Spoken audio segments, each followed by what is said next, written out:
That doesn't look like a browser. Look, man, I'm not here to tell you. Why would you want so many tabs to take up so much space? It's the 21st century, man. Okay, I gotta look. You can because look, usually your tabs take up, minimal bar. I'm gonna up enable there. contact now. Okay. See, look, you now have vertical tabs. I'm down with that. Vertical tabs is the future, man. Your horizontal tabs taking up valuable vertical space. Horizontal. Oh, that's not me. I don't think that's me. I don't even think. Wait, that might be my other tab. Shoot, it is. Well, again. Dang it, man! Again, as tradition here in the pre-show for the full nerd, the award goes to Will. I don't always do it. It's just you don't always do it. Most of the time, I would but say when most you of the do, time, when you do, you do 90% it's of the on time. the show. Works every time. It's on the show. Hello, everybody. This is the pre-show of the full nerd. In this podcast, we will be talking about the latest PC building news, but yeah.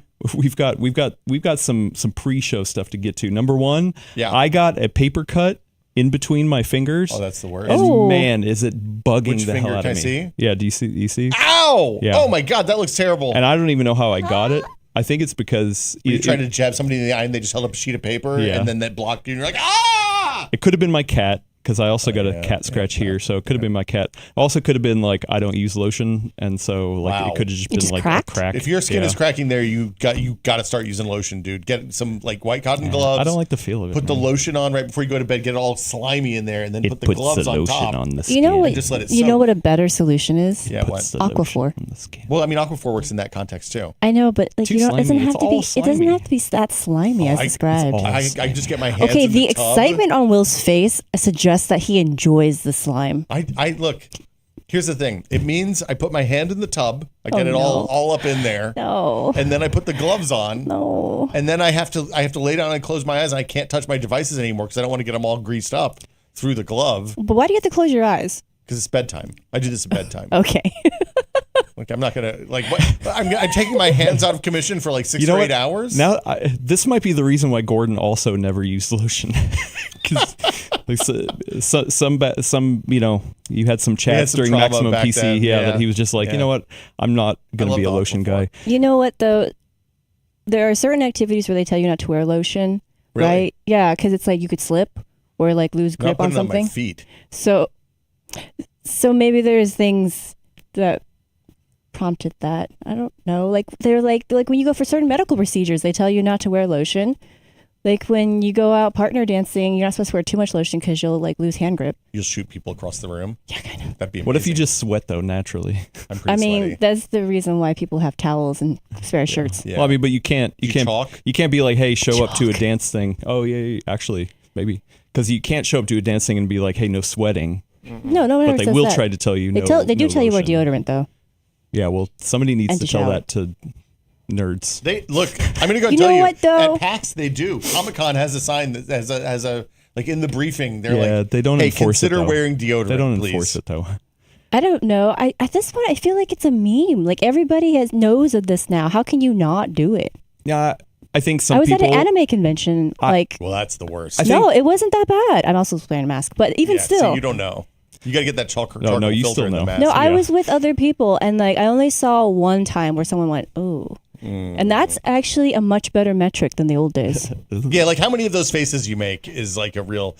I remember going to E3 back in the old days when they would have. That's one. Like LA in June is always like insanely warm. hot. Yep, everybody's walking everywhere because like the cabs situation downtown LA is hard. Mm-hmm. And you get into those little like the show floor is hot, and then you go into those little demo rooms where they show like the live demo of and like there's the no game. ventilation. Or alternately the air conditioning is like 50 degrees in there because it's the only cold place in the whole joint. And you just get in there and you start shivering, and then once the cold fresh air gets in your nose, it really like opens up the nasal cavities, so you get like full brunt of the BO. It's bad. I don't miss E3. Yeah, well, you don't. You're not nostalgic for it at all. Look, did you look at the schedule for the key through the what Summer is it? Summer Game Game Fest, Fest events? It's not the same though. It's not the same. Well, no. They have there's 30 events now. So like everybody, like a Bethesda has a keynote, and that was happening during E3 as well though. The mystery games have a keynote, and the cozy games have a keynote, and PC Gamer has a keynote. All these. So now we've reached a point where there's like so many of these event keynotes. They should just have a big in-person event where everybody can go and just play the games.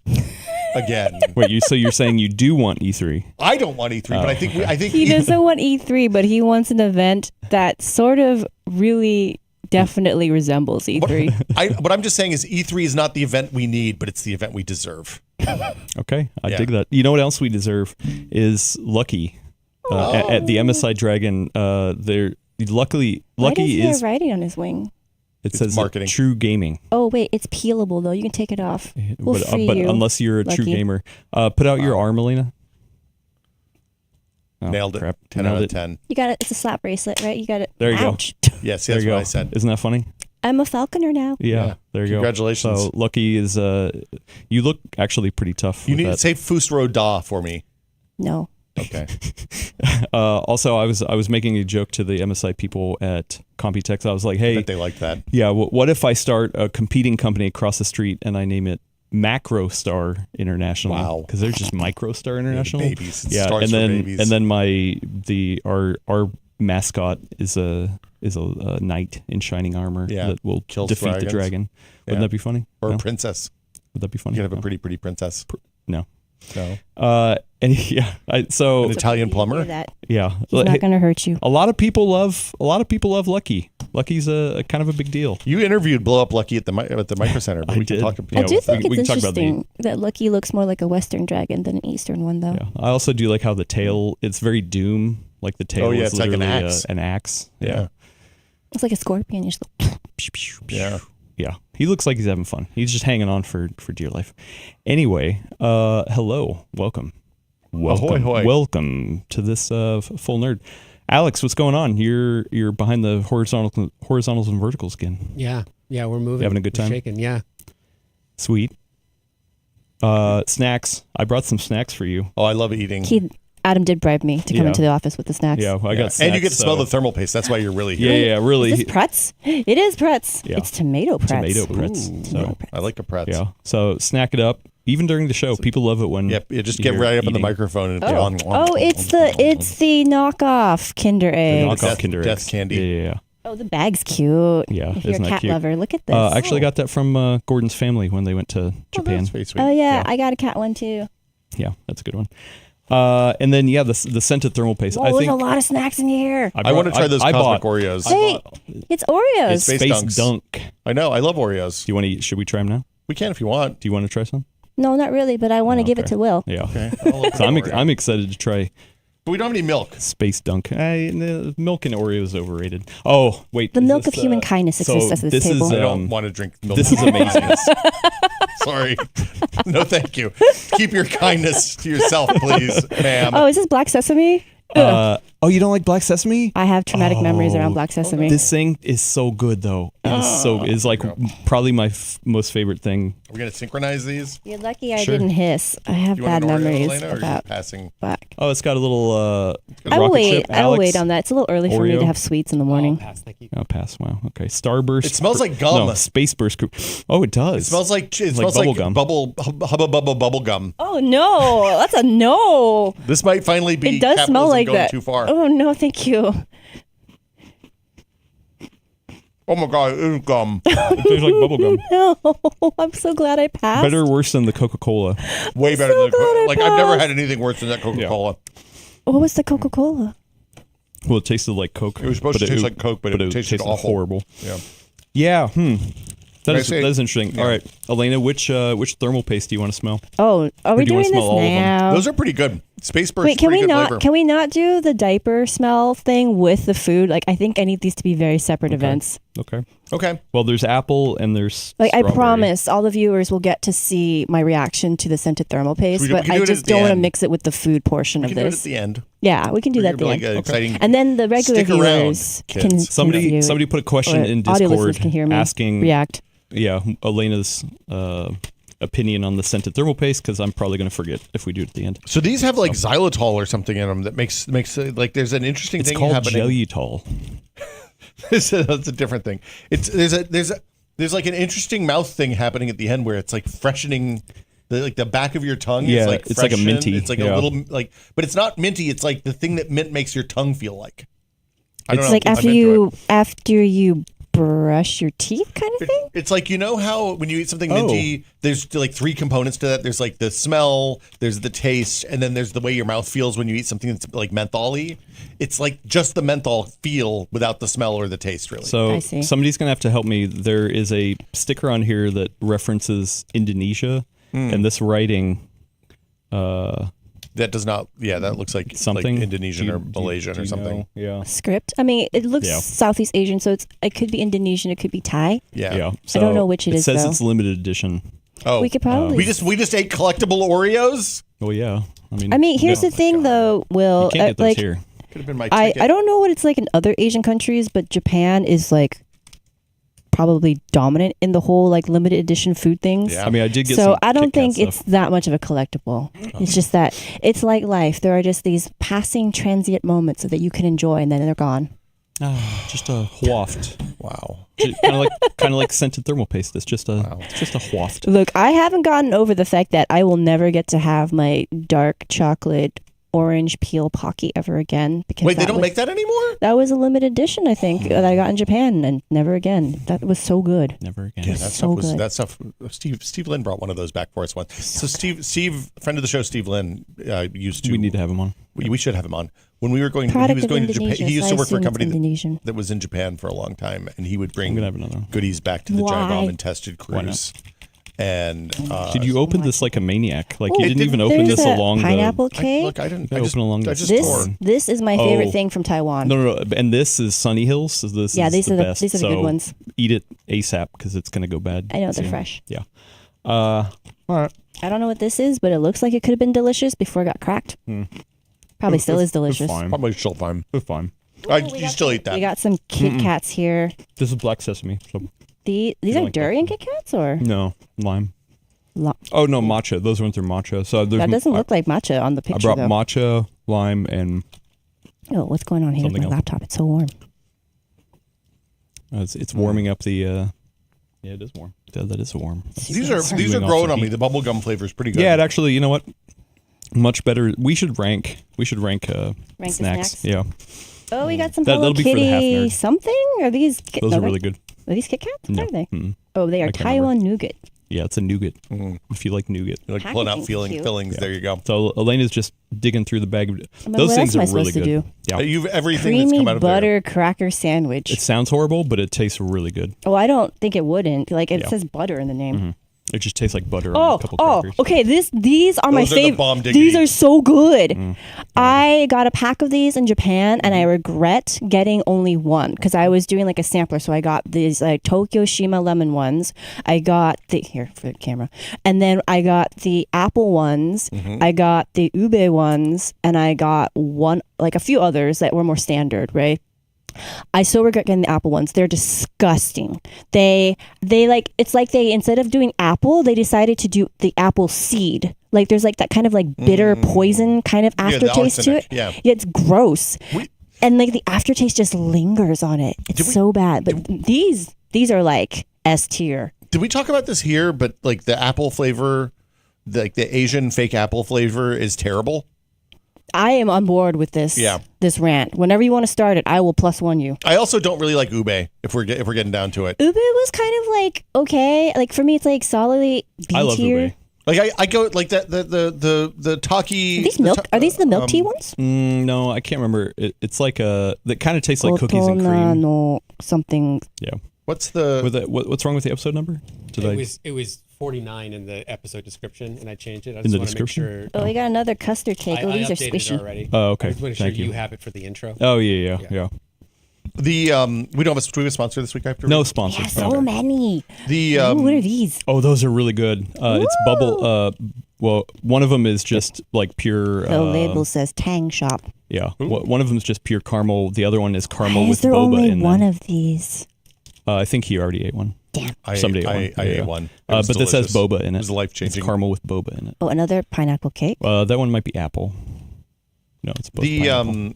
there's that place in the Metreon that does the little what's this the one? little That's the peanut butter. fish Yeah. fish ice cream cones. You know the waffle cones that are shaped like Oh fish. yeah, Or those like are the good. dorayaki kind of thing. Yeah, kind of. And they do. Oh, this one did not survive its life. Yeah, it's black sesame. You're not gonna. Yeah. It doesn't taste great. Yeah, but they do an ube ice cream that's fine. We've It just tastes like we've nothing. emptied the bag. Empty Wow. the bag. Yeah, and I expect you to eat all this by the end of the show. Yeah, just dig in.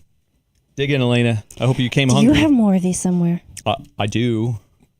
Are they Yeah. inside you? You could bribe me to come onto the show Oh, okay. each week. That's with what I these. do each week. They have those. I'll They have dole them those out. at Cost Plus World Market usually. Do they? The lemon ones. Yeah, So these aren't the special. limes. These aren't special Limes. edition. No, these aren't lime. These are. Are these, those lemon? I thought there's. Or- Oh, is this oh, a those lime? are one? lime. Yeah. Yeah, they look like lime. The one There's that I had was a one. lime. There's one that I got that was Tokyoshima lemon. Oh, that's a different. Yeah. That was special. I think. Yeah. That Well, was you should so compare good. and contrast for that one. Yeah. That was so good. I don't like those. I'm gonna Google Translate this just see if it's the same or not. Anyway, Hi. we're gonna talk about computers. Really? People love having us talk about food Yeah. all the time. I'm just gonna sit over here I and just know. pack Oreos. Well, down. it's funny because we have such a wide, diverse audience, which I love. Yes. But we definitely have the people who are like, yeah, talk about food. And we have the people who are like, can we just talk about the white papers like right now? That's Yeah. why this is the pre-show. If you don't want to hear, food talk, and We're that's now, why we're now the half, 35 half minutes nerds- into the pre-show. It turns out. Are we? Are we? No, we're only 15 minutes Okay, into the only pre-show. 15 Yeah. minutes in. Sorry. What is your sense of time? Look, it's That's amazing that you get that much value, like that much time out of time. I have enjoyed. Look, I'm like Johnny Mnemonic. I'm running at 3 times normal human speed, so every minute feels like an eternity to The me. lawnmower man. Yeah. Oh, man, you Also, must be so bored. Ziv's here for all the talks. So Shout out to Ziv. Ziv's okay. Ziv's a real one. Yeah. And Matt, Raphael. Nope, Tanmay, too late. You can't Davina. plus onto this at this point. Everybody, Nope, all nope. of our friends of the show are real ones. Liquid R, yeah. Oh, the Liquid R has only had ube once. I've never had real ube. I've only had ube flavored. I've only had things. ube flavored. Yeah, like ube is a ice cream flavor at a lot of ice cream shops in San Francisco, and like I it's like always kind of like Wait, are we $3.49 or $3.50? This Oh, one here says we go. $3.50. it's $3.50. only Is it 350? it just tastes like nothing. It is 350. It tastes like purple, But I expect purple to taste more purpley. Does that make sense? Kind of. Yeah. I mean, I don't really. I keep thinking it's supposed to because they're like purple yams, right? Yeah, they're purple yams. I keep thinking they're supposed to taste more yam-like, but because it's all like in desserts, I've never actually had a chance to just really understand what ube tastes like. What's the Pollyann ice cream, the place out in the Outer Sunset? Have you been? Oh, I love that place so much. They have the best flavors. They have It's like 39th and Noriega. Yeah, I used to go there when I was young. it's like our last day of school ice cream place. We Only go there to last sell. day of school? Well, I mean, that's like it's kind of a haul for us from Pacifica, right? It's not that far. It's not that I mean, far. like Pacifica's on that side, so like you just go up. Look, I don't need you judging me for the amount of times. Like, there's a lot of ice cream in our lives. I eat a lot of ice You should cream. judge him. I'm not judging you. I'm encouraging you're you to go to judging me, yeah. Pollyanns more often. If Will's daughter is watching, Yeah, you shout out you to at my least daughter. have more people to back you that your dad needs to take you to more ice cream places. Look, we eat a lot. Also, ice cream. friend of the show Ziv says it's kind of how sweet potatoes are used, which a sweet potato Yeah. is a yam, right? Yeah. But it's usually in a sweeter content. It just tastes like vaguely sweet. It's not a. It's a very mild flavor for my Western palate. I like ube. Ube. But I also like that we should probably start the show. I could talk about ice We cream. could talk some more about if you want. food the whole Yeah. episode. We Listen, should just the have an half episode. nerds- Can we talk about half Mr. nerds are Softy? coming. Yeah, Half we talked nerds are about coming. Mr. Softy yet? I don't like the it's. What? I think they're bad think too. they're Okay, overrated. but Gordon- real talk though. Yeah. When there's a hotel nearby that I've been to a couple of times. Yeah. By their factory, and when they're making, I think like the sandwich part, Yeah. and like that chocolate smells in the air. It is so good. So smells that- like brownie. That It's great. hotel is the first hotel. Like when I moved to California, we drove in and like parked and stayed the night at that hotel because our apartment wasn't available until the next day. And yeah. Anyway, Yeah.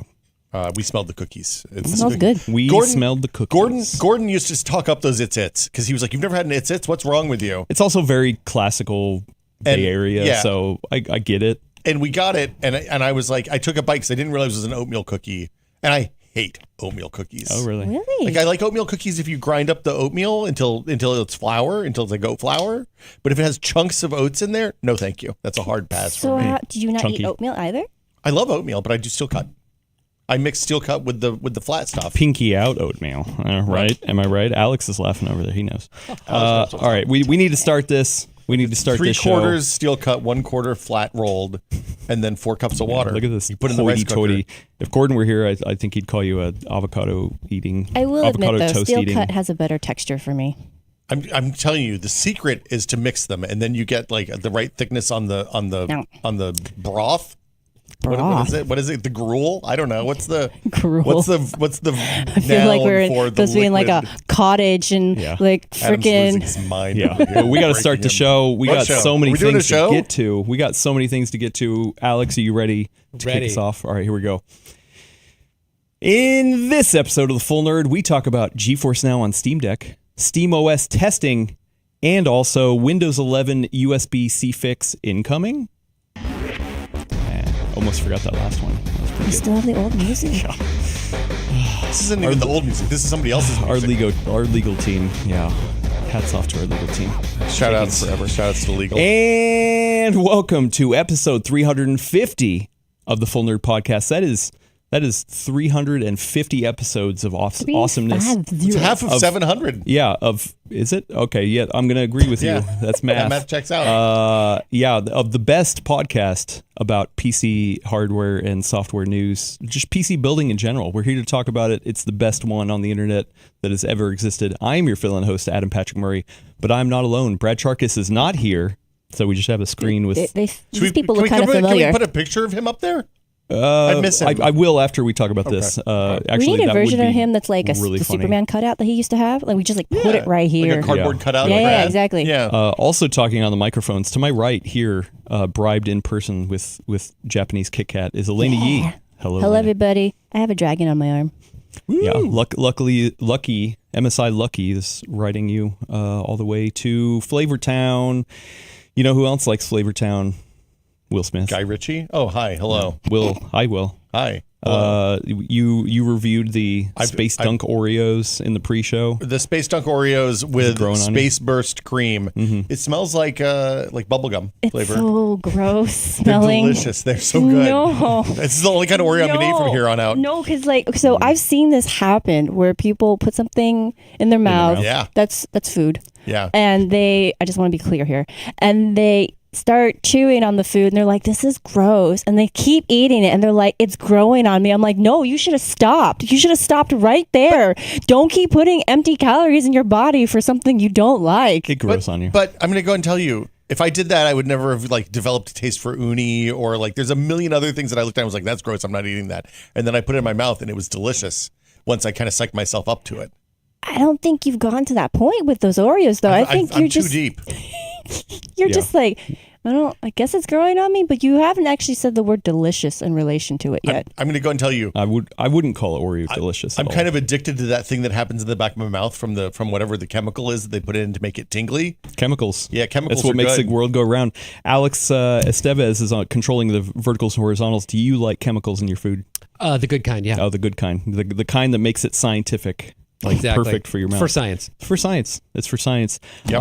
We're not going to be talking about science on this podcast. We have GeForce Now on Steam Deck. We're going to talk about SteamOS testing. I've got literally 3 versions of the Lenovo Legion Go S in front of me here. Huge week for SteamOS. Yeah, and then hopefully Microsoft might be fixing USB-C on Windows. We'll see. Maybe. Before we do that, though, we got to talk about our field trip to Micro Field Center. trip. It was Because- so good. So this photo behind me is actually from our field trip. I was a man on the street reporting, interviewing the people who were there, and I came across this one lady that was very confused. She didn't So know why she was confused there. that her Yeah. headband started coming apart.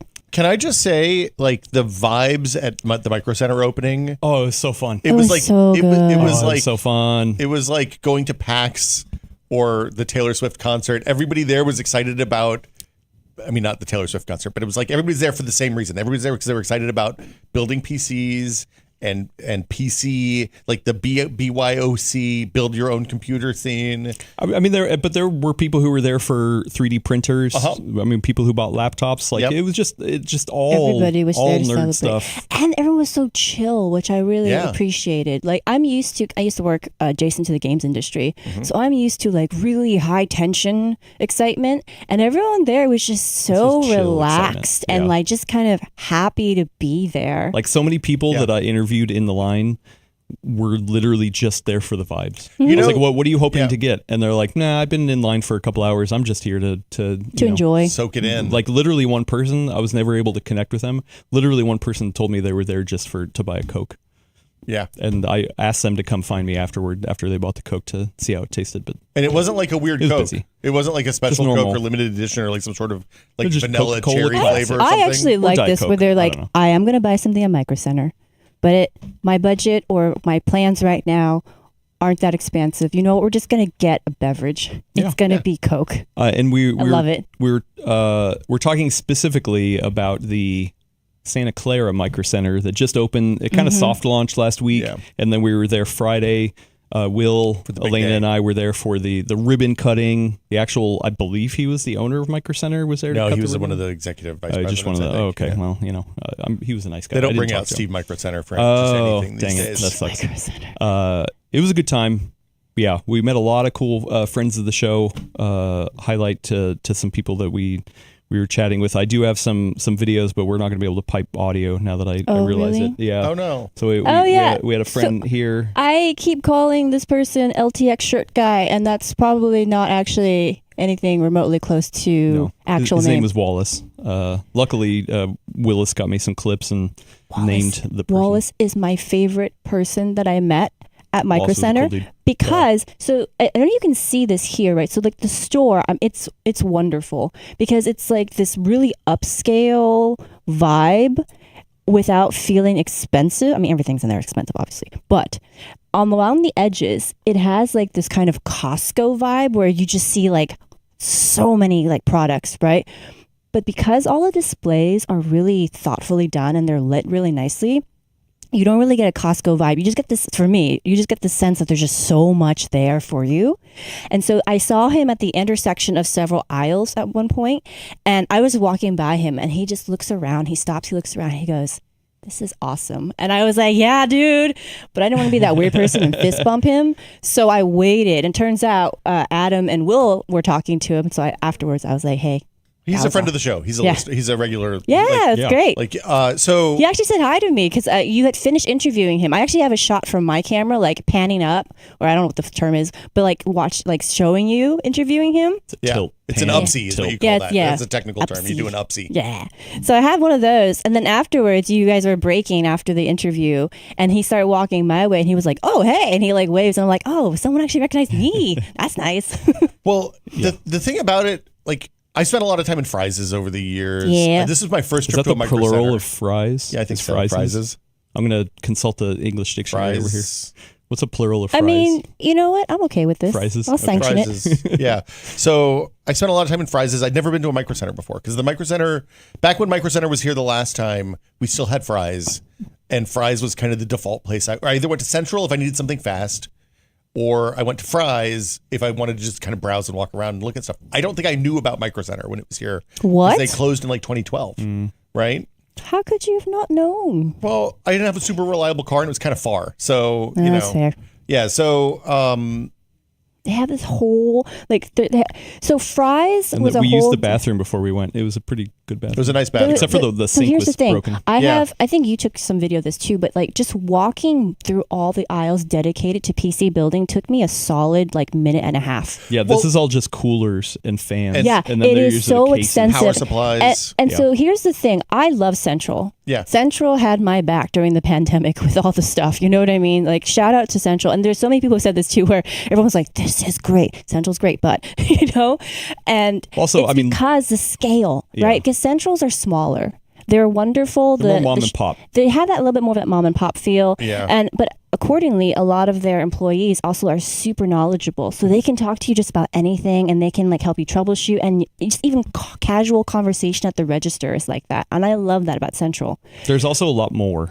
Because listen, I mean, there's a Central literally like blocks from here. Oh, so, many like, more yeah, locations. More Yeah. locations. Yeah, there are more locations. compared to Micro Center. Right, but Yeah. this Micro Center is just the Here in the Bay, scale I mean. of it Well, is just incredible for us, because even when Fry's was around, their PC building sections were not nearly this robust. Not like this. And more importantly, their employees were not really as knowledgeable if you wanted Or to talk at to them. all. Yeah. They were literally yeah. just employees. Yeah. They weren't. So Micro Center is, I think, this nice kind of sweet spot between those two experiences of Central and Fry's. I will say I loved the case that like the cases are just out on wire racks. You can see it in the background here a little bit, but they have they have 3 full aisles, like left, right, and then another side of cases. 2, 3. And these are all cases. And like they're out where you can open them up and look at them and kind of poke around and see see how fit goes together, see where there's filters, see where there's not filters, plan out your airflow and stuff. Yeah. Which is super nice. And I've even never ever heft seen them. that. Yeah, you could lift them up. Yeah. we have you a can little see how we have a little segment about Hey, that. why does this one have a handle? Oh, I understand now. Yeah, so we are going to be cutting up a couple videos. We were there shooting a lot of video, interviewing people. As you can see, shout out to Cody. Cody's here talking to me about With Linux. the best Yeah. shirt. With the so, best shirt. Yeah, really good video coming about Linux. I'm I also have, anti-profiling people, but that shirt told me that guy was a Linux guy. friend of the show, Rohit. You are profiling. I know. Here also talking about Linux.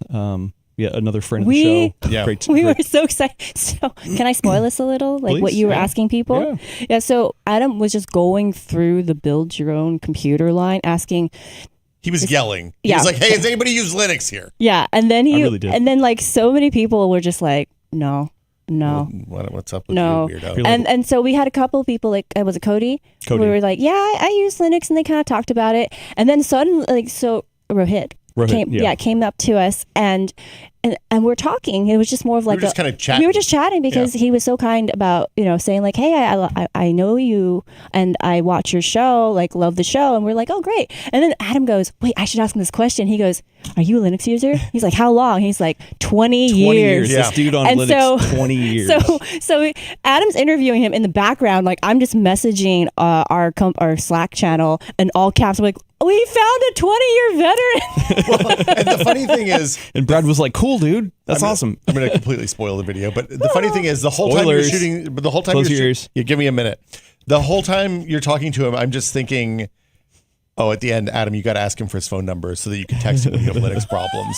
And he offered it up before we got there. He did. And I He will was like, say, yeah, if you have any questions, you want to switch over, let me know. Just send me an email. I've already emailed him, and look, he's already helped me with a ton of That's so sweet. a ton of Linux stuff. So, But yeah. like everybody I talked to was like this. Everybody was really excited to be there. So fun. People were stoked to be around other computer nerds, and like people were making friends in the line. I think somebody got married at the end of that line there. I don't know. Why not? Yeah, why not? Oh, okay. Yeah. Do you know what? Honestly, I will have to say I am not a fan of public proposals. Like, if I'm ever involved, right? Yeah. If that were ever to happen to me, I'd be like, I got somewhere to go. Yeah. Like, that would I be have what really happened. bad diarrhea. I'm going to run away now. What is with the word diarrhea lately? just funny. Everyone's just It's a saying funny it so word. much.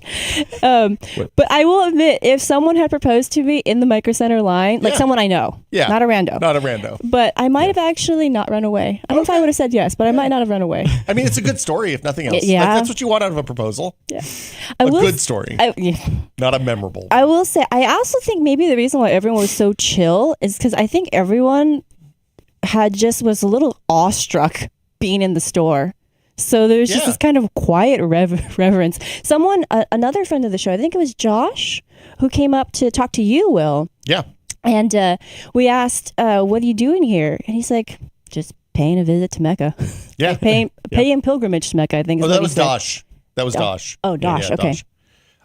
Good times. Yeah, man, it was a lot of fun. It was like I said, we talked about the tech bot a little bit this week, but like You mean techbot.content.town? yeah, that's it. Number one source for tech pods. There we go. But like the vibes were just real good. Like it was every like I didn't Vibes are great. like Micro Center did a really good job managing because there were people in line for like 15 hours at the front of the line. Are you serious? Yeah, well, because they stayed overnight? because they had 33 But it- 5090 Founders editions At MSRP. At MSRP. And 33, 5080 Founders Editions MSRP, But and even 66. still, like, holy 5070. crap. Yeah, but like they handled it We really interviewed well. him, the first guy in yeah. line. Yeah. They did a good job of like they came out in the morning early and gave like they asked people which card they were there for, which thing they were there for, and then they gave them a barcode that they printed that basically meant you didn't have to have like a mad dash when the door opened to see who gets to Yes, the right place first. that is the which smart sucks. way to handle it. So like they didn't give people a reason to be unkind to each other. And they also did a good job of like gating people. So they let in like 100 people, and then they let it sit for a little bit to see how the store was doing. They let in a couple hundred more people, and it didn't feel packed. Because there were secondary lines as well. Like there was a line at the DIY section because almost everything was locked up except for like cases and some other stuff.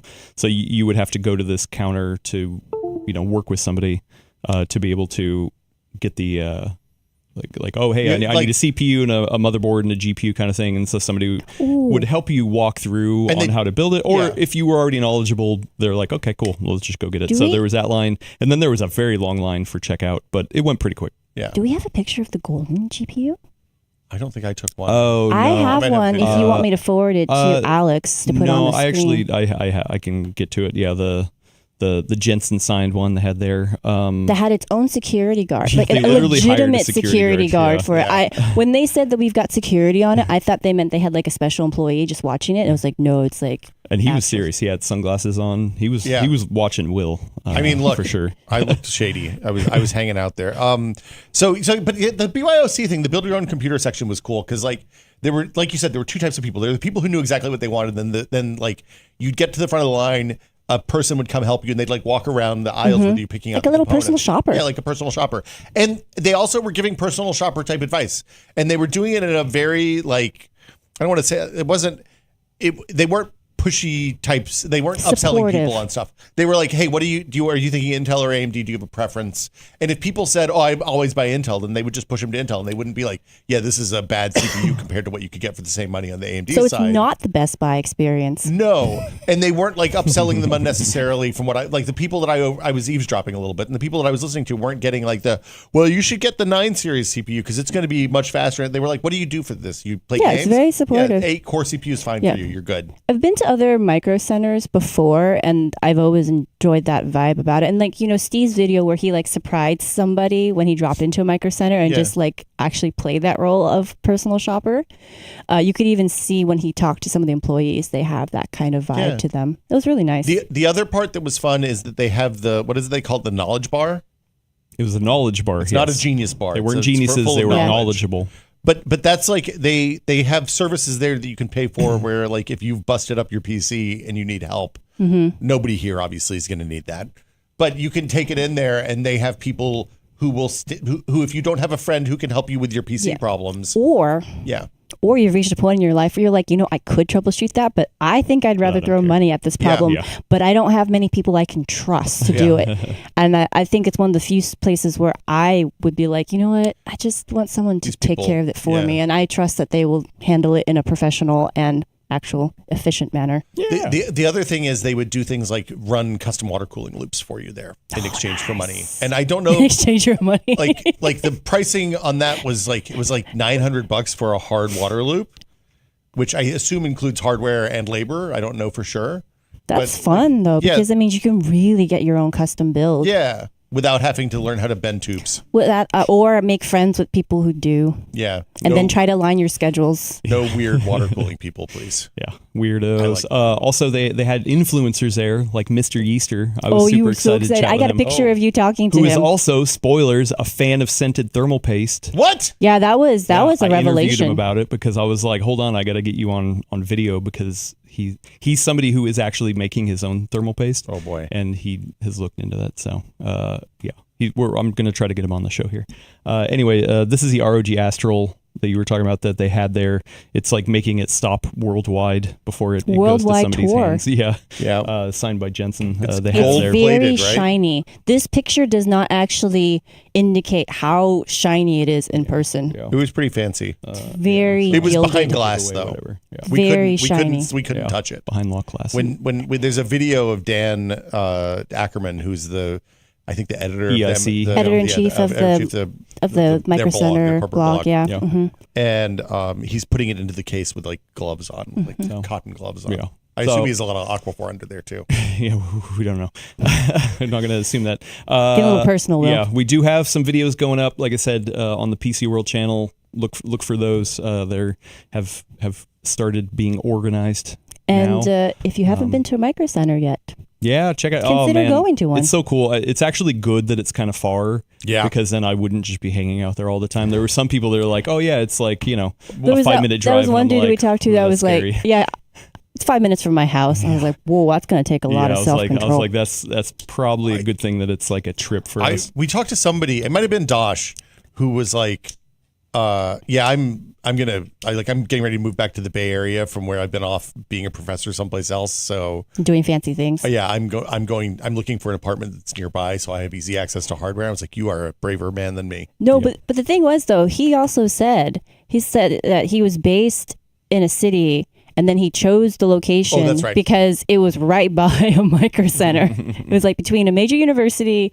and the Micro Center. And I was like, Look, Super cool. priorities. I picked apartments because they were near a good taqueria before. I get it. I can see the same thing. Okay. Exactly the same Yeah, thing. if I was we were choosing between two apartments and there was like a sushi place and a taqueria on either end of the block we were on, I was like, yeah, this one wins. That's true, because the taqueria is going to be open late. So if you need, like, after going drinking with friends, then yeah. The sushi place was open late, and it was entirely a sushi bar place. It doesn't soak up the alcohol the same way. No, but that's where you put the alcohol in you, and then you go to the taqueria after the sushi, and you're like, I got to get a quesadilla to even this out. I got to balance out. Will does urban living. Yeah, I don't. This is the reason I moved to the suburbs. Yeah. Well, luckily, I also got my free 120 gig. Oh yeah, you actually asked for it. I didn't. Drive. I didn't. And I did ask the person you were with me. Yeah. I asked him. I was like, "Hey, has this been on the floor at all?"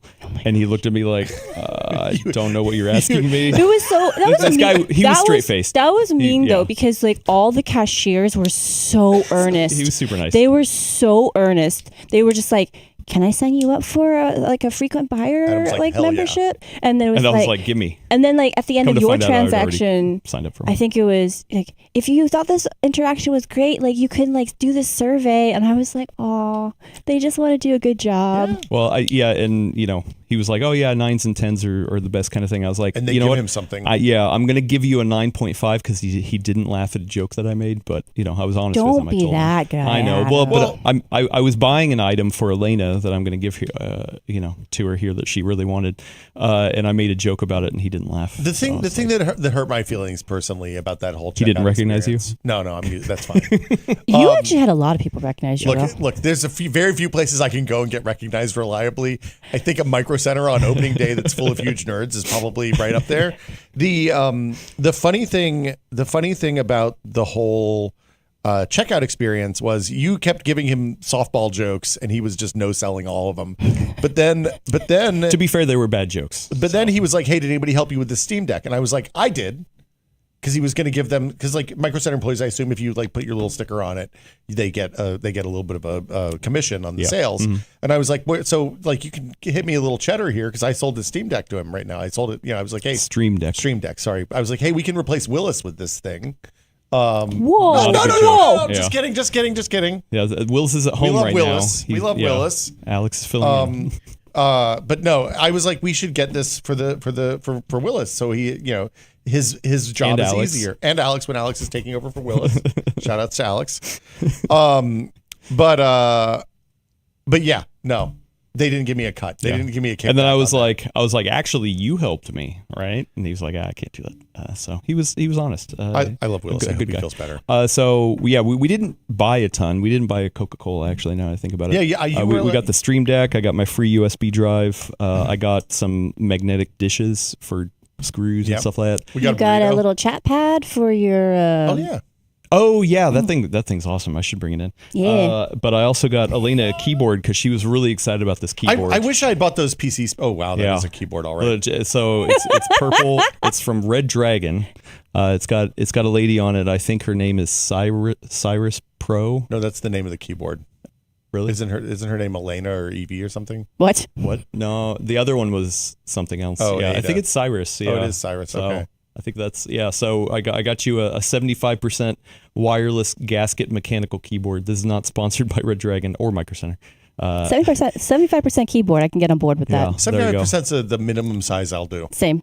I knew you were a big fan, so here you go. Here's a new keyboard for you. There's a whole video coming about this, by the way. See. Yeah. And Chris says it's a waifu keyboard for the audio listeners. It is a waifu keyboard, so I knew Elena would like it. I had a choice between this and the devil. and the devil waifu. You Yeah. went with the angel waifu. Yeah. She just has better colors. She looks like she could be like a supporting character in Stellar Blade. That's what I thought. No.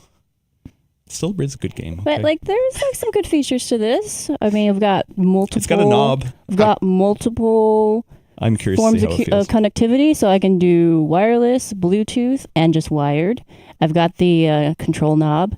It's gasket mounted Oh, that's and nice. hot swappable switches. I think there are Kale switches that are included. Or- How many key rollover does it have? It's not mentioned, so I'm going to assume 420. 0. Oh, man, that would suck. Anyway, you know what doesn't suck? GeForce Now on Steam Deck. Yeah. Yeah. And side note, you're going to have to tell us how that is once you test it. Oh, you want me to We're- actually test this? We're I looking for wanna the know how the review on key feel PCWorld. is. Yeah. Just kidding. Welcome Kreider's to going to be like, what are you doing messing with my Yeah, beat? it's like that's my beat, dog. PC Waifu is yeah. what the new channel, the sub-channel of PC World is. There we go. No space. All the waifu products. Actually, we should register that right domain. now. Yeah, that's it's pretty probably good. already used. Anyway, GeForce Now was the official application or app, So if you call them, yeah. was released for the Steam Deck. It has been in beta before. You could get it through the Microsoft Edge browser, unfortunately. And to tell you the truth, I played around with it like early on when I got a Steam Deck or Was it whenever just that. Edge?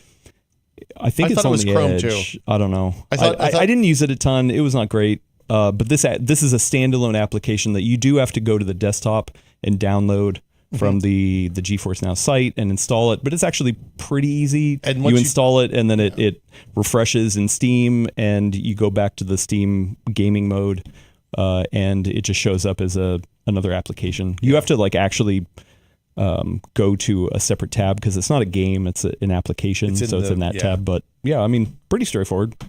So I spent some time testing it over the last couple of weeks while you were in Taiwan, and NVIDIA gave us early access to the 1.0 version. Just full disclosure. And Brad also has an article yeah, I was on going to say, PC this, World. Brad wrote about this as Yeah, well. linked in the description. Yeah. But yeah, I was really. I hadn't used it in a minute. I hadn't used it on a Steam Deck at all. I did a little bit of Xbox Cloud gaming on the Steam Deck early on, and I tried the browser interface, which was fine, but had like problems with input on a couple of games that I used, as well as issues with like resolutions and stuff like that. But the dedicated app seems quite good, and it gives access to a lot of games that just kind of don't work on the Steam Deck. Now, it doesn't give access to everything. There's a lot of games that don't. Basically in Steam, I think especially there's a little toggle in the back end for developers or publishers that says, hey, do you want this game to work on GeForce Now? And you can check that. And if you check that, then it'll show up on GeForce Now. And if you don't, then it's not there. It's definitely a subset. Early on, that was the fun part of GeForce Now when they were like, hey, you know what? You can access everything in your library. They turned that off quickly People got because upset people about didn't like that. Yeah. So, I mean, I've definitely been watching, like I have a GeForce Now subscription that I've personally been paying for. And you know, just to test it out in a lot of different ways and quite frankly, to play in a scenario where I want to play on a handheld, but the handheld might not have the power to do the latest and greatest AAA gaming. This does make it a lot easier. I would say the interface is essentially what you're used to with GeForce Now, which is not really designed for a gamepad. It works with the gamepad, though. It works with a gamepad. You can obviously use the touchscreen. Most of these handheld devices have touchscreens, and obviously the Steam Deck does as well. But I feel like the interface could use a little bit more work, especially if you're going to go into the settings, because in the settings, that's where you can have higher frame rates, higher bit rates. You can't change the frame rate on the Steam Deck. You actually can. Now. No, it's locked at. Oh, you can? You at least yes, you can. Oh, so I couldn't get it to change on the OLED Steam Deck. Well, so there's a lot of misinformation out there. Unfortunately, if you're running this, there's two things, because if you use just the Steam Deck overlay, that's showing you the video signal from the servers to your device. That's not showing you the actual frame rate of the game playing. Oh, right. Yeah. So like you either have to run benchmarks to see, what kind of stuff like that, or if you hold down the start button, it'll give you the ability to see an overlay, and the overlay will tell you all of your stats, including what the game's running at, but then also what the feed is sending. So I was able to go up to 120 on these. And you were able to get it to send that. So I mean, like, do I know for sure that it's sending that? No, I guess I don't. But like, it felt like it. Like I have no way Okay. to. So when I was just relying on what the GeForce Now overlay was telling me. Like it felt like it. Was it actually? I don't know. So I had on the Steam Deck OLED, which different hardware, so who knows? But I had same thing. the GeForce overlay on the right side and the Steam Deck overlay on the left side, and I couldn't get the Steam Deck overlay to not show 60 frames per second. Did you go into the settings Yes. and you had it? Yeah, and I was seeing faster frame rates on the render side. It was just only sending me 1 frame every. Oh, that's weird. Yeah, 12 because I milliseconds. definitely got like up to 120 on both metrics. That's on the Lenovo Legion Go S. I will say I actually did try to install it on Bazite on my ROG Ally. That did not work. Yeah, the installer just is like, hey, this is not a Steam Deck. What are you doing? It just literally wouldn't even run the installer. So there were comments about that. Part of it is that it's a flat pack install on the NVIDIA site. That's what they provide, which is an Arch thing. So Which is a good thing, right? If flat packs are good. well, like there's a million. This is one of the challenges with Linux is that different distros use different packaging and software distribution mechanisms. So like, But isn't that the preferred way as a flat pack? well, Flatpak is the preferred way for Arch, but like PKG runs on Debian-based distros like Ubuntu. Bazite's running on Fedora, which is a Red Hat distro. I can't remember. They use something else. Red Hat is the thing I've spent the least time with over the last 2 decades. But there's basically three main. It's the three main things. It's the stuff that Arch uses as Flatpaks.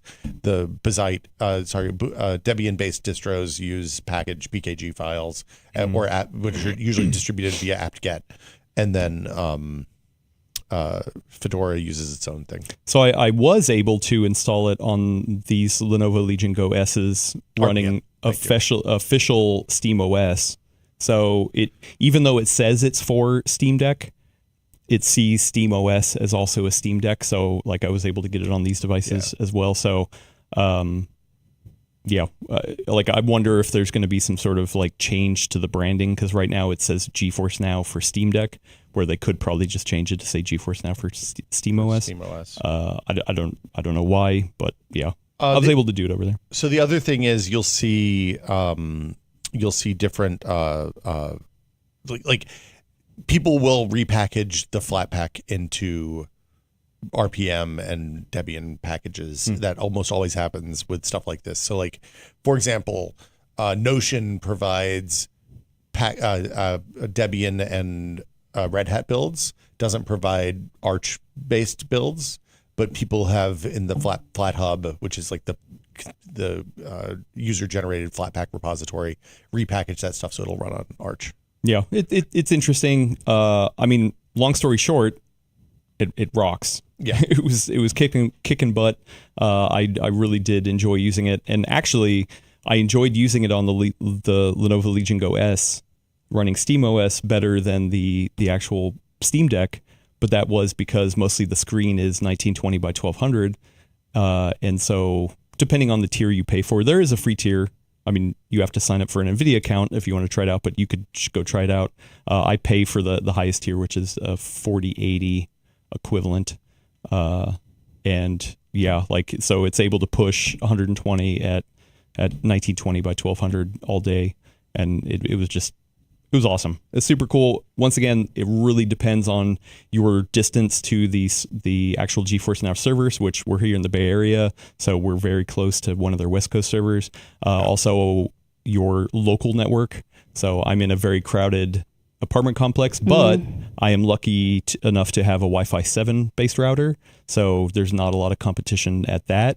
So I was able to do good, except for every once in a while, I definitely was like hitting like a packet drop, and it's like, oh, okay, you feel it, but for the most part, like my network is pretty rock solid to take advantage of it. I was going to say, if you have decent downstream and you're relatively close to one of the data centers, it's going to feel pretty good. I played Fortnite with a friend who's having computer problems last night, and he's been using GeForce Now from Austin, which is kind of halfway between the two main data centers in the U.S.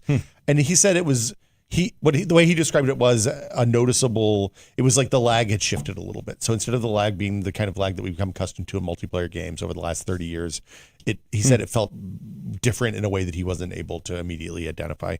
I'm also looking at Snapcraft, which is a user repository for repackaged applications, and it's GeForce Now is on there, which means you can get it for Ubuntu and Arch and Manjaro and all the RHEL and all that stuff. Elena is our resident Linux lover.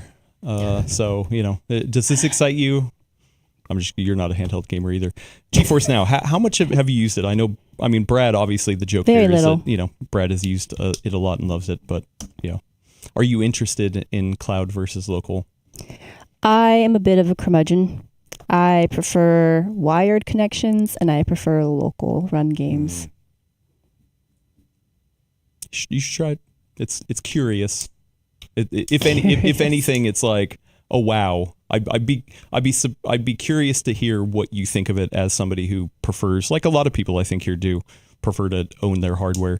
Which like the actual business model, like because what is it like? If you get the highest tier, it's like what, $300 a year? It's $100 every 6 months. $100 every 6 months. So like $200 a year. Then? $200 a year. Yeah. So it's like, would you rather go buy, a fifth of a 5080? Well, it depends on what GPU you want.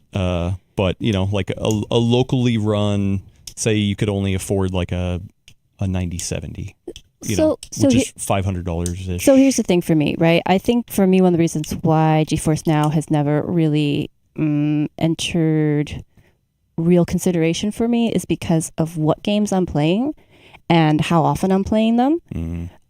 So for me, if I'm going to subscribe to something, I feel like I should be using it often, right? These do have day passes, by the way. I know, but at the same time, it's just, again, like I want to be using it often. And if I'm doing a day pass, like what am I really getting out of that? Do you know what I mean? Because I'm most likely not going to be using that service to play short games. I mean, and a lot of the shorter games aren't usually as graphically intensive anyway. Yeah. So I wouldn't really need a service like that for how I play my games. I think if I were somebody who had not yet purchased a powerful GPU, but I also really loved high fidelity games, or like, really playing it like as much cranked as possible. But I also didn't want the overhead of having to buy the GPU, having to maintenance the system. Maybe I'm traveling a lot. Then I could see the appeal of GeForce Now. But again, like I was talking with Will about this before the show. Like these days, a lot of times I'm playing like Overwatch with friends. And that game maybe not a potato, but it's definitely meant to run on less intensive hardware because they're trying to hit so many different platforms with it to begin with. And like for a lot of other games, I will play on my consoles because I am pretty much platform agnostic these days. And at the same time, on top of that, a lot of the games that I'm playing aren't that graphically intensive anyway. So I don't really, like, for me, it's just not the right mix of things.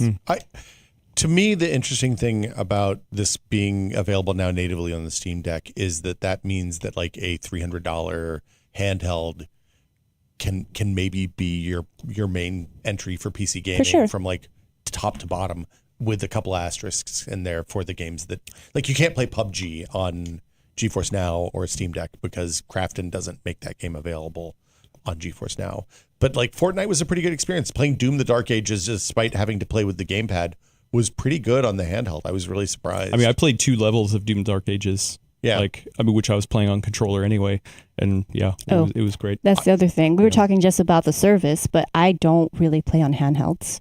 Yeah. Well, I mean, you can dock a handheld and I know, but I mean, play it on a laptop at that point though, for me, because I'm never really going to play in handheld mode, I am just going to get hardware that's just going to be natively playing. Unless you could do it on this laptop. Because this laptop definitely ain't going to play locally as well as GeForce Now. But I wouldn't play on the laptop either. Yeah.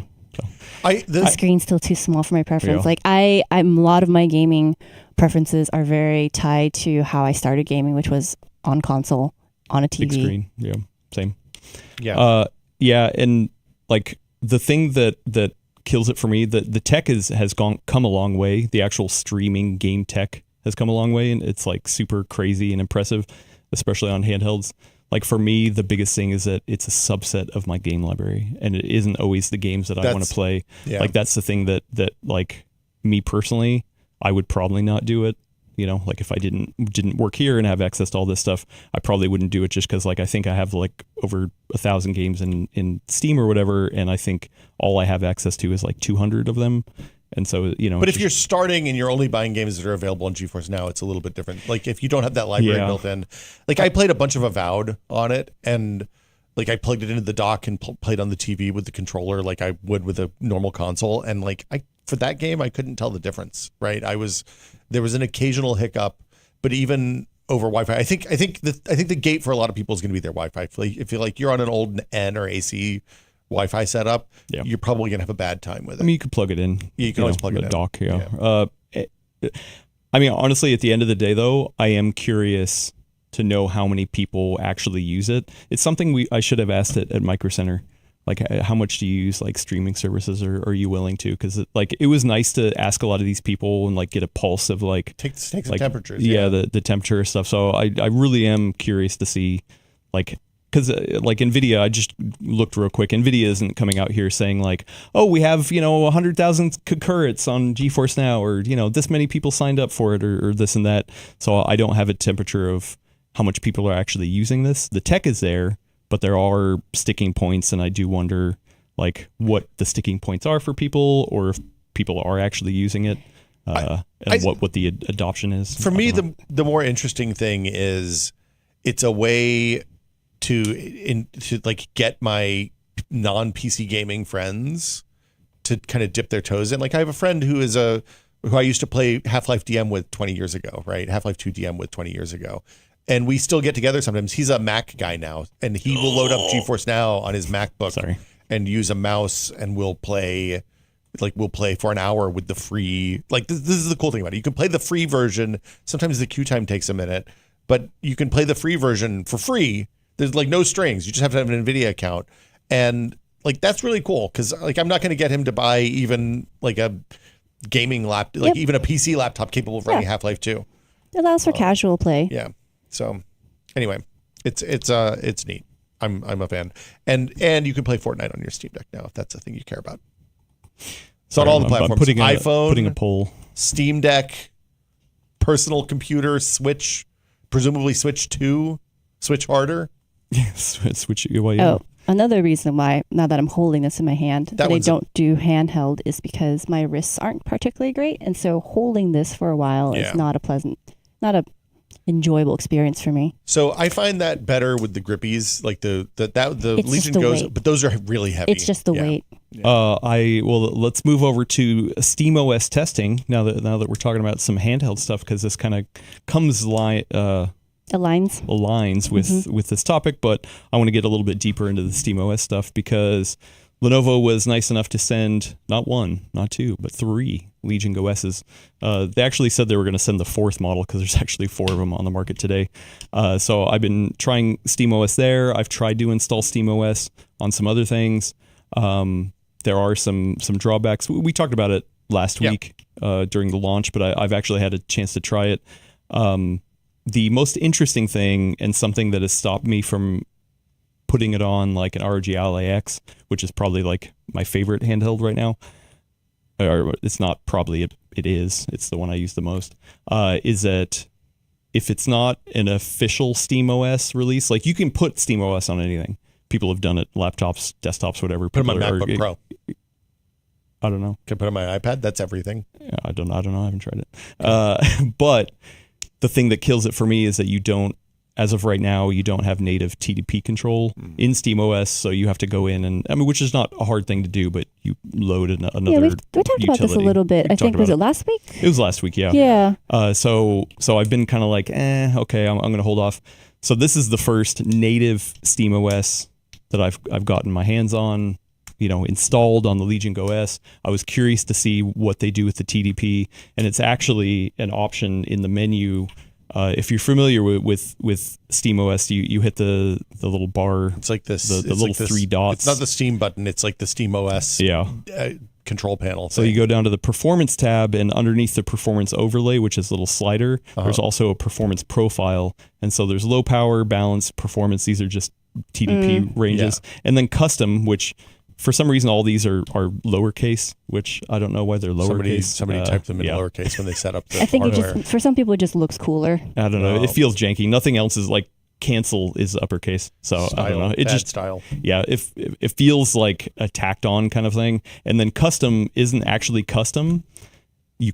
You would think, oh, custom, you can then define the TDP range. Can you not? No, go down it's not. Well, I mean, you can limit TDP range, but you can do that on any of them. Can you limit it custom is 15? literally just more. Well, yeah. So each one of them are performance. So balance is 15 watt, performance is 25, custom is 40, I think, and low profile is 10.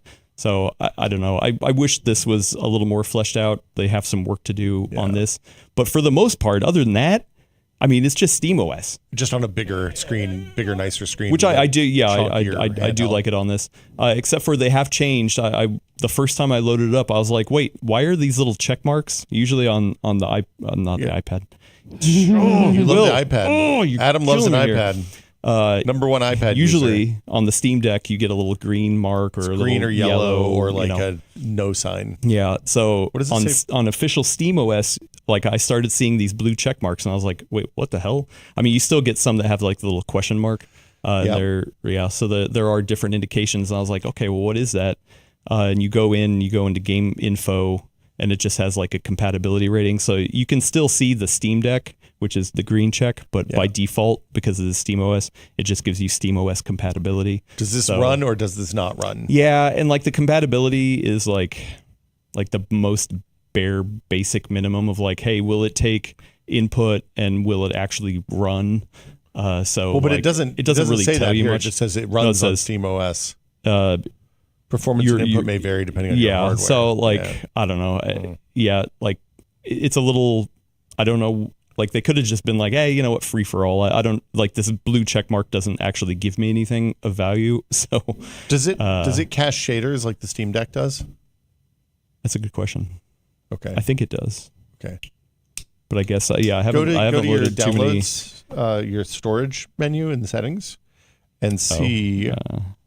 We're doing this in real time. This is great for audio listeners. Yeah, people love this. So one of the things that's nice, if you don't have a Steam Deck, one of the things that's really nice is because it's all the exact same hardware, basically they run the shaders one time and then they put them on Steam and you just download the shaders. So yeah, it's showing. So there's a little shader. But I only have a couple games on here. Yeah, so there's the shaders. Yeah, 800 megs of shaders. That's so it's caching shaders. That's nice. That's a good that's one of the really nice things about this actually is that you don't have a massive shader compilation process for when you're launching on a hardware that would be slow to compile the shaders. Hey, SteamOS 2025 this is the year of Linux. SteamOS. It's what we always say so far. I think I mentioned this last week. It's not coming out of the gates like hell yeah, we're here, boom, SteamOS baby, download it on everything. No, it's a slow burn, just like every other year. Yeah, every other Valve thing too, can also tend to be a slow burn, and it just feels like okay, there's some cool stuff in there, but especially when I saw the performance profile overlay and like they're all lowercase, and it just I don't know, it like some of it just feels like okay, well they're gonna keep working on this, and obviously more devices need to be added to it for official support. I don't know. Look, What it's the ROG Ally X or ROG Ally has SteamOS support? It's Nope. It does not have TDP control. But it's on the list. You can install it on there. Yeah.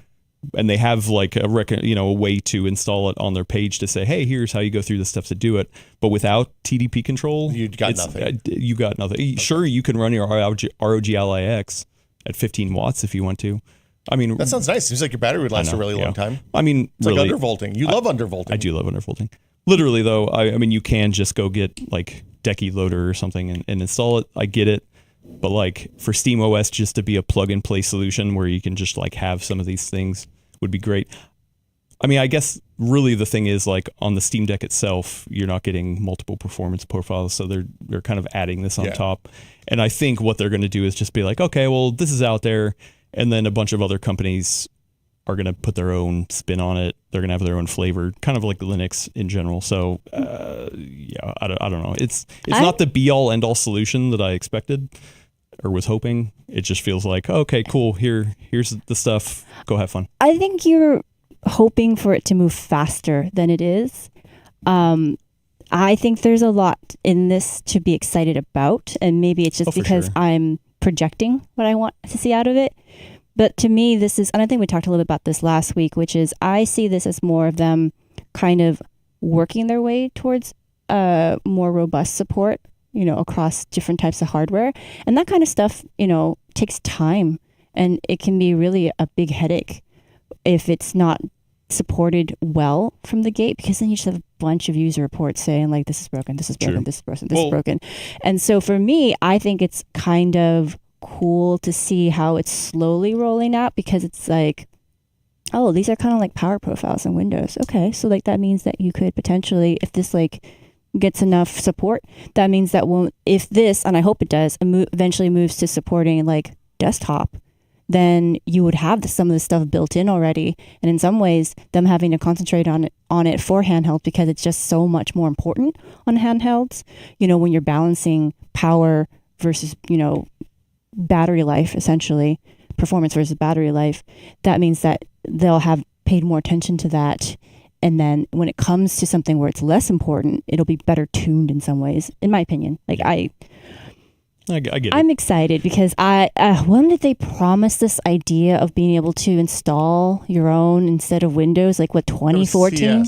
No. Well, like it was like a long time ago when they first started. When they launched the Steam machines. Yeah. I was going to say it was a long time ago, and so I've been waiting a decade, dude, to see like this. I mean, like there's a lot of fervor because like, hey, I thought about doing a video on this because I was like, Microsoft is never going to come out and fix Windows just for handhelds. I don't care what everyone thinks and hopes, and it's like, and Microsoft would be stupid not to. They're getting their lunch eaten. They don't. Windows is huge. They might make an Xbox version of the Windows desktop for a I don't even think they're going to do that. I don't think they care. Because for the most part, actually, I have talked to a lot of people who actually still prefer Windows on their handhelds. Yes, it's not the best experience, but like SteamOS, no matter what device you put it on, officially supported or not, it's still, there are some games that just aren't going to play with anti-cheat, all that kind of stuff. So like, Fortnite is probably never going to be natively on a handheld running SteamOS. Well, if Tim Epic and Gabe Valve make up, then I think Fortnite would probably be the first thing to come, actually. Because like who knows? Just to be clear, easy anti-cheat, the anti-cheat that is the problem for the Steam Deck, is available in other games in Linux format. For sure, yeah. Epic just doesn't want to help Valve with their business because of their pricing concerns. I just think if the only way that this is really going to make a dent, I think, in Microsoft is to say, hey, we have a version of SteamOS that you can just go ahead and put on any laptop, any desktop. You have full control. I mean, that's what I want. I guess that's why I'm kind of bummed right now, is because like I can't just go home and install this on my small form factor rig that's hooked up to my TV and just be like, cool, I'm done. No more Windows. It's been 10 years, so I think it's going to it's just taking time. I mean, this is the thing. They did this. They tried this in 2014. Mm-hmm. Those machines came out in 2015, 2016, and they were kind of a disaster, right? Like it didn't work well. The emulation didn't work. Disaster is kind of strong, I feel like. They sold like 18 of those things. Talk to Frank Azor about how many Alienware. It was a pretty bad launch. Yeah. Alienware Linux machines they sold. I think maybe I have I don't know why, but maybe I have a soft spot for this because I liked that they tried something new. I think it's just that the market wasn't ready for it. I don't think it was, I mean, yes, there was a lot of like just that early stage anything that there were bugs and hiccups. I'm not excusing that, but I do think that in combination with the lack of it's like whenever you put a product out before the demand or interest is there, right? It just is going to fall flat. And so I think we've taken all this time to build up to that, where people now are much more receptive to this idea. Windows has also changed its approach, right? Yeah. So there's a lot more interest. Proton has changed the equation a lot. And so there's just a lot more interest in and willingness to trust in an alternative that wasn't there before. Do you know what I mean? A lot of excitement for it. It also works better now, is the main thing. Well, that too, but I just think that before the two camps were so divided. Gaming consoles were very separate from PC gaming, right? And so you had this thing that was trying to split the middle in some ways. And so the PC gamers were like, and then the console gamers were like, well, we don't really need that either because we're really happy with playing on our PlayStations and Nintendo consoles and on an Xbox. So it didn't really have a market. Now I think PC gamers have become much more diverse, much more open to different experiences, and it's not so much of that kind of. I mean, for a long time, PC gaming kind of was on the downslide because of just how bad support was, right? But by 2014, like we were well in, like the Xbox 360 was the turnaround for a lot of this stuff, I think. But it's not diverse the way it is now. No, but I think, I mean, for me, fundamentally, the difference is that this time it worked, right? Like that first time they were using crossover Office and all this other stuff that was really janky, and the support for games was really limited. You didn't know, they didn't have any way to signal. They hadn't done the work to set up a kind of cert system like they have with the Steam Deck that says, hey, there's one configuration for this device. If we say it will work, we know it will work on every machine that you could have bought. Whereas with the Steam machines, you know, Alienware was doing one thing and HP was doing another thing and Acer was doing another thing.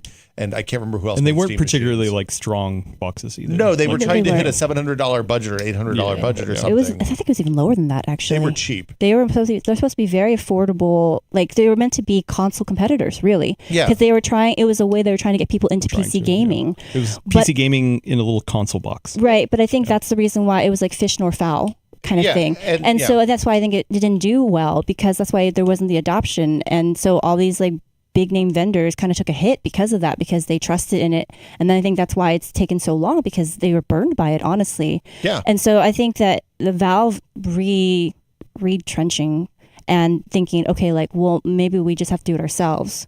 And we're going to do it on a handheld because that's a space that nobody else really is in right now. And like that was much smarter as an approach, because they basically created now a market for it. And now they can showcase how it's going to work and how well it can work. And so I think that now is setting up an environment so that if people want to try it on desktop, I'm not saying it will come there. Yeah. I think we all of us at this table want that to happen. But now it's going to be a much more receptive kind of environment for it. And that also means, also separately, that means that the vendors don't have to necessarily invest in it the way they did for the initial thing. So they're maybe going to be more open to even some light support around it, right? So Yeah. they had to basically like redo the whole approach to this. And I'm very hopeful. That's why I think, unlike Adam, who's like, I want it now, I'm like, okay, like, I've seen how this went. So the fact that it's even going in this like direction is already a very positive sign to me. And I can wait, because it's not like, for me, it's not like we don't have other alternatives right now, right? I mean, we can still play on standard PC gaming hardware. Yeah. We can play on our consoles. There's just a lot for us right now. So it's kind of like, for me, this maybe also I'm just, my spirit's broken at this point, because I waited so long for OLED. Yeah, now your eyes, you're so old that your eyes just don't work anymore, and you can't really benefit from the OLED. I'm so sorry, Elena. It's too bright. Yeah. It's too bright. Falcon Northwest is in the chat. What's going on? It says, you don't remember the Falcon Northwest Tiki Steam Machine Edition? We dropped out of the program before launch as SteamOS was a mess back then. I actually didn't remember that. Yeah, there were a lot of there were a lot of big names Main that Gear attached and- themselves to this project, because all the PC gaming hardware companies, like everyone was excited for this idea. Everybody was tired of paying Microsoft a bunch of money for something that like nobody was really thrilled at. Well, and people, I would say, even more so excited, right? Because that was Windows 8. That was the problem with Windows 8. Microsoft wanted everything to go through the store. Valve was like, are they going to cut us off? Close the platform was the problem. Right. Yeah. Like a Mac, like a dirty Mac. Nobody wants a Mac. No. But now, everybody's getting forced to 11, whether they like it or not, and then they've bloated it up. So, whatever. And people are just... Actually, it's not officially on our list of topics, but there was a little article that went live on PCWorld today about how Windows 11 lost a little bit of market share this past month. Oh, To really? Windows 10 again? Yeah. Oh, that's funny. Oh, no. Not among gamers, though. So that's an interesting point. And I actually think it might be fun for us to discuss even briefly. Yeah. And it kind of dovetails with this topic, too. Well, the other thing that I actually wanted to bring up, the Steam hardware survey for May came out. And funny enough, there were articles about, I have a link down in the description. There's an article, oh no, that's not the right one, that actual SteamOS lost some market share. Oh. Yeah. Well, which is weird. So one of the things I would love to do, the chat's talking about it right now, about the anti-cheat, the kernel level anti-cheat access, and why it's kind of always been problematic on Windows, giving kernel level access to anti-cheat. Like the people who do it well are really responsible. Like Riot, I know people who've worked on that team at Riot, and they're among the most thoughtful and conservative in terms of the power that they're taking over millions of people's machines and being responsible with that power. Right. They're good at it, but it's still putting a lot of trust into a video game company, right? Yeah. I would love to have like Wendell or somebody who knows about this stuff come on, because the challenge, it would be a good topic for the dead news period that we're getting ready to hit, because it's complicated. Like how kernel level stuff works on Linux is complicated, and because of the way Linux works, the reason a lot of people don't put kernel level anti-cheat on Linux is because there isn't really kernel level anti-cheat on Linux. Like you can still get to a lower level than the anti-cheat will run and bypass the anti-cheat on Linux in a way that you can't on Windows, is my understanding as an informed layperson. And I would love to dig into that with somebody who knows more about how Linux works and how anti-cheats work. And I think it would be a fun topic for us to get into. But because sometimes it's a political decision and sometimes it's a technical decision why they don't have games that use that kind of anti-cheat. So the article I was referring to, I put it in the chats from neowin.net. The headline is SteamOS falls to lowest adoption level in years as Steam on Linux use rises. Is that SteamOS the old SteamOS, or is that SteamOS the new SteamOS? So their Steam on Linux is looking pretty healthy overall. It jumped a cool 2.69%. Whatever. So specifically, they're talking about the SteamOS Hollow, which is essentially that's the install for SteamOS. Now, once again, this is not This is before SteamOS is now launched, so I think those numbers will be different. But they're saying that this goes almost back down to the 21% of Linux Steam use that they saw back in February 2023. So, I think this signals so Linux is going up, but I mean we're still talking about sub 3% compared to Windows, any flavor. Year of Linux. So Linux is going up, but SteamOS in Linux is going down for some reason. The nice thing is if you started at 1.5% and you doubled, you're like, what if Microsoft wants to double their Windows adoption? They can't do that anymore. Boom. There you Steam, so many doublings in front of it. It's going to be great. They can double. They can double till. It's great for marketing teams. Yeah. Look, our numbers are up 1,000%. We're up 600% year over year. Yeah, 4 people are using it now. Yeah. So anyway, SteamOS. I would be curious though. I didn't have a chance to look at the link that you put in the chat, but I'd be curious to know what the reason for that dip is. Is it because people are selling their machines? They're could be they're going on vacation and not they're just not playing, right? Yeah, that's the other thing too. It's finals month, so a lot of kids are. I think it's more that more people are adopting Linux. So SteamOS might be the same or growing, but the percentage is going down because more people relative are adopting to others. So I think that's what it is, because Linux overall has jumped. Yeah, because that's the other thing too, right? Like when we hear these numbers, you also have to put it into context. Yeah. Because this is just percentage share. Yeah. So yes, the percentage share has gone down, but that doesn't mean less people are. Yeah, that's kind of what I'm saying, right? So. The overall percentage of Linux users has gone up. Yeah. So anyway. So the percentage share has gone down. Anyway. Or it could be that people's Steam Decks are in drawers, or the fans broke on all of them simultaneously, and people are like, "Hey man, where's my?" Anyway, it doesn't matter. And also, it's summer. It's summer, so people may be actually going out and touching grass. Nah. That's overrated. Go touch your local Micro Center.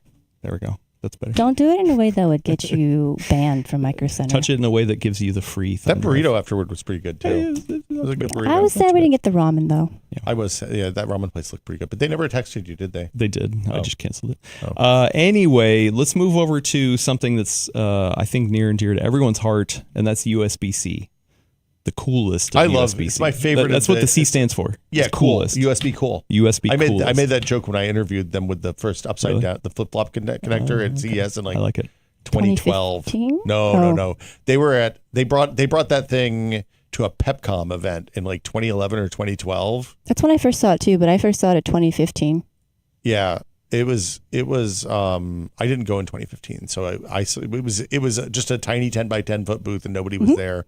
And Norm and I walked over and we're like, "Hey guys, what's when up?" Gordon and they were introduced me to it. Check out this cool connector. It goes both ways. We've solved the It's literally just two the quantum macro position. It's literally problem. just two cables. Yeah, they just double the cost. Yeah. Anyway, so one of the problems that I know I run into, definitely as a video production person, we run into this all the time.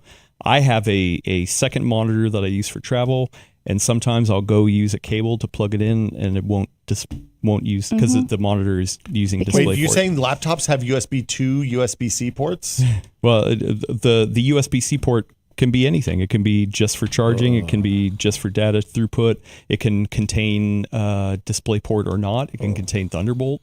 Yes, there's a lot of variables, and you have to dig into your specs to see which of those variables are supported. And it's in the early, we all know that. In the early days, it wasn't as much of an issue because laptops came with many more ports, right? So if your USB-C port was for charging only, that's fine because you still had an HDMI port or a mini DV port or yeah. So I'm like, wait, what is these things? I don't even use them anymore. But now everything's kind of like become much more simplified. Like a lot of times I will see just like USB-C ports or maybe a USB-C and USB-A. Not always like, some of them are so thin that they can't even put an HDMI port on there. So it's a thing where like if I have a laptop, I will bring a little like hub just in case, so that if I need the functionality, I have it. But it would be nicer that you didn't have to bring all these extra like dongles and accoutrement. I just never plug anything in. Yeah, ever. well, it's dongles, and then it's also like a charging rate. Okay, well maybe I want to plug into something, and I have a brick that you can bring your own USB-C cable. Oh crap, this cable isn't actually supported the full bandwidth of the. The cables are another story because. So here's the thing. I don't mind if cables are different, but just please label it clearly on the cable. Like tell me like if it can carry charge and how, at what rate, and if it can carry data and like what rate, and if it can carry like signal and what type of signal. I just want to know. Just label like because other cables will do this. Like if you get an Ethernet cable, it'll tell you like this is Cat 5, this is Cat 6A, this is like whatever. Well, and if you get one of those like what else grinds your gears, Elena? Oh God! Like I guess I'm just calling up the tradition of mini rant of the week because I have so many cables. Oh, there was this hilarious post on Reddit. Tangent. So I was on the organization. Like I can't probably say this word on the air, but it starts with a P. It's 4 letters. Organization, and it's a safe for work subreddit. It's just that I don't think I can say the name on air.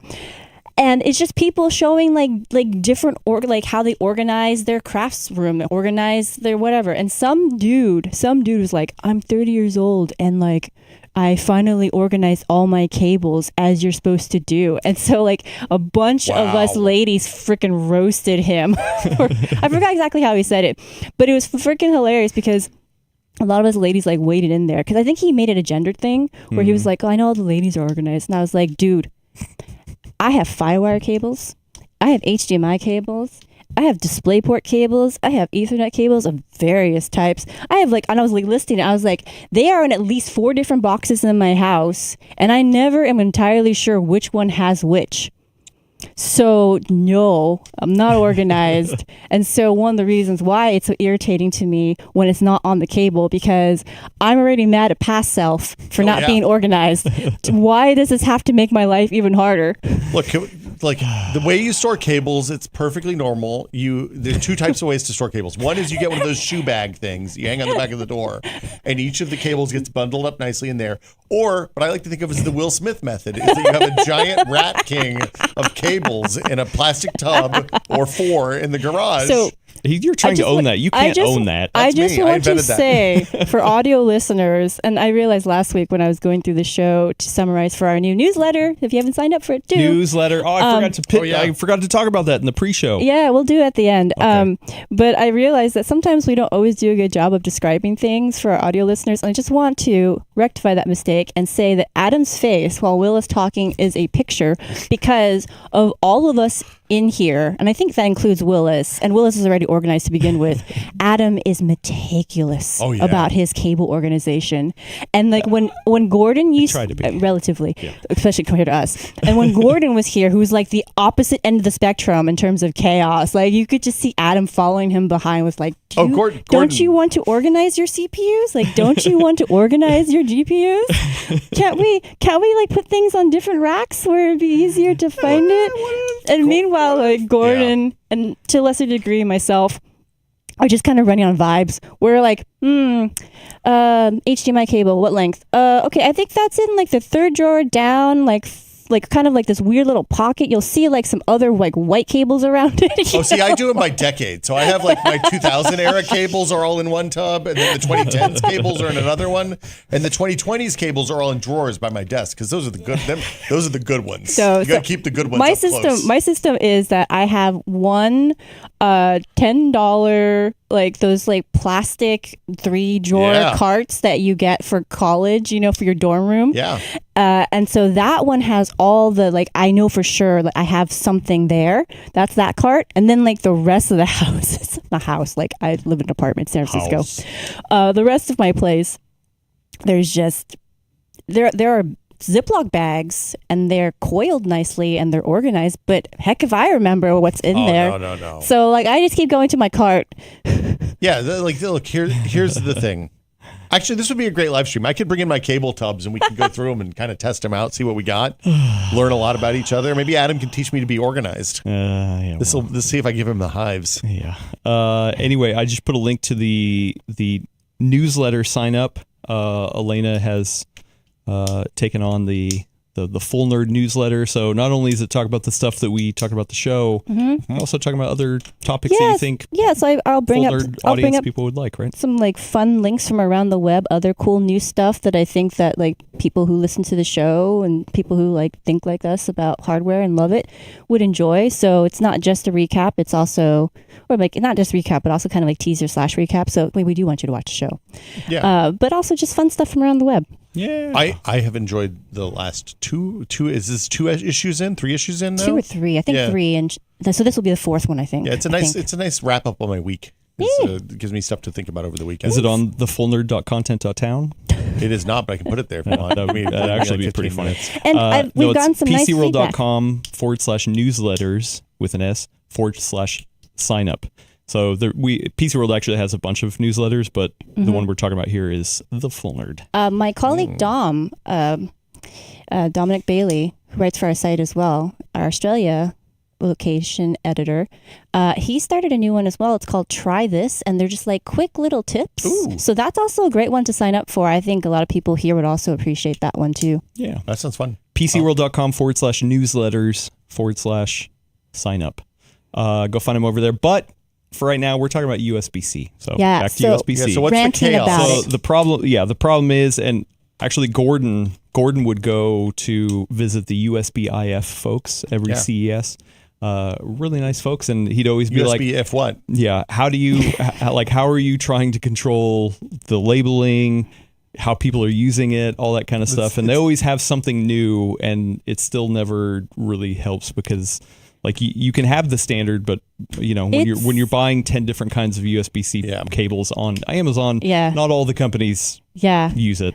Well, the interesting thing too, because like talking with him about this when he would go and talk with these governing bodies or these regulatory, this is the implementers for it, right? So it's like all the people that make USB devices, right? And it's like one of those things where when you're not in the part marketing of, for it, like when you're not part of a committee, you think.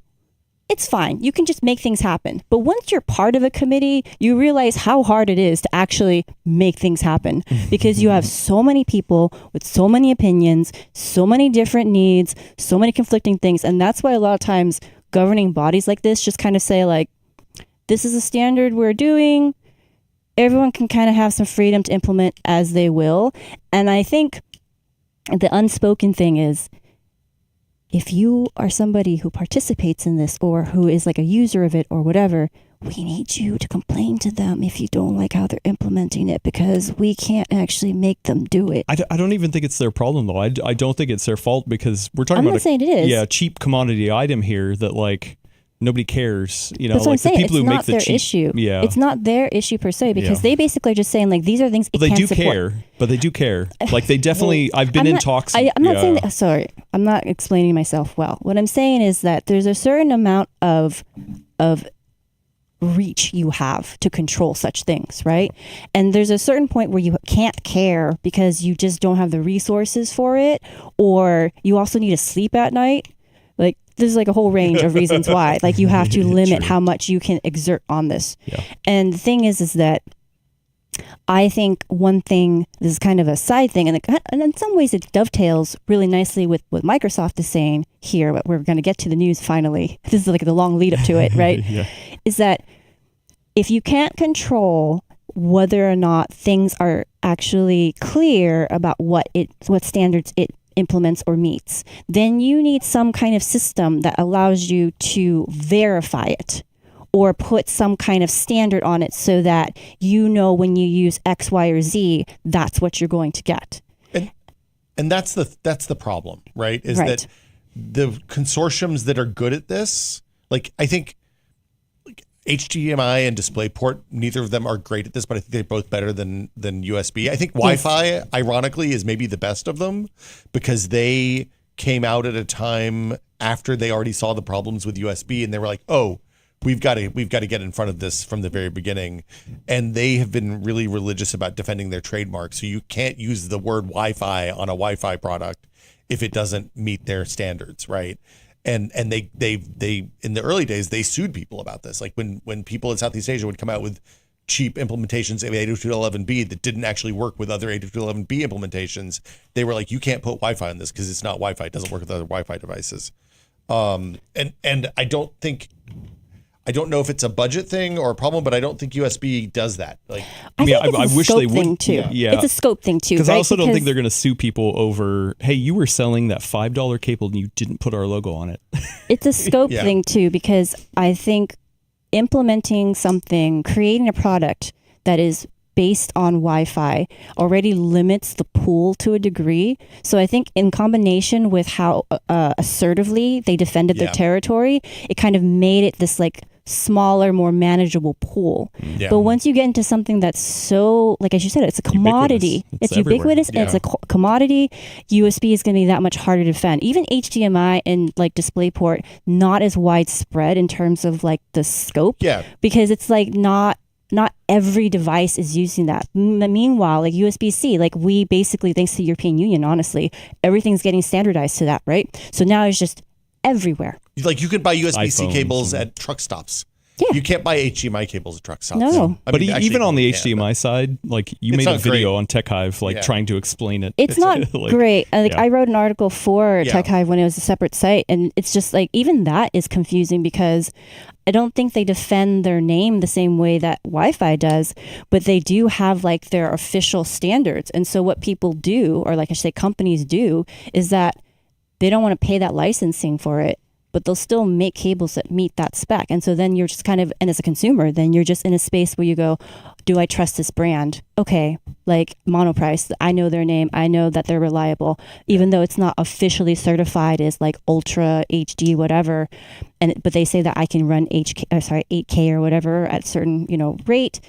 I trust them. It'll work. It should work. Yeah. I mean, and to your point, like HDMI and DisplayPort have both, as we get further, like, HDMI is on what we've had 4 main versions of HDMI at this point based on resolutions and Data throughput and like whether they support HDPC, HDR and stuff like that.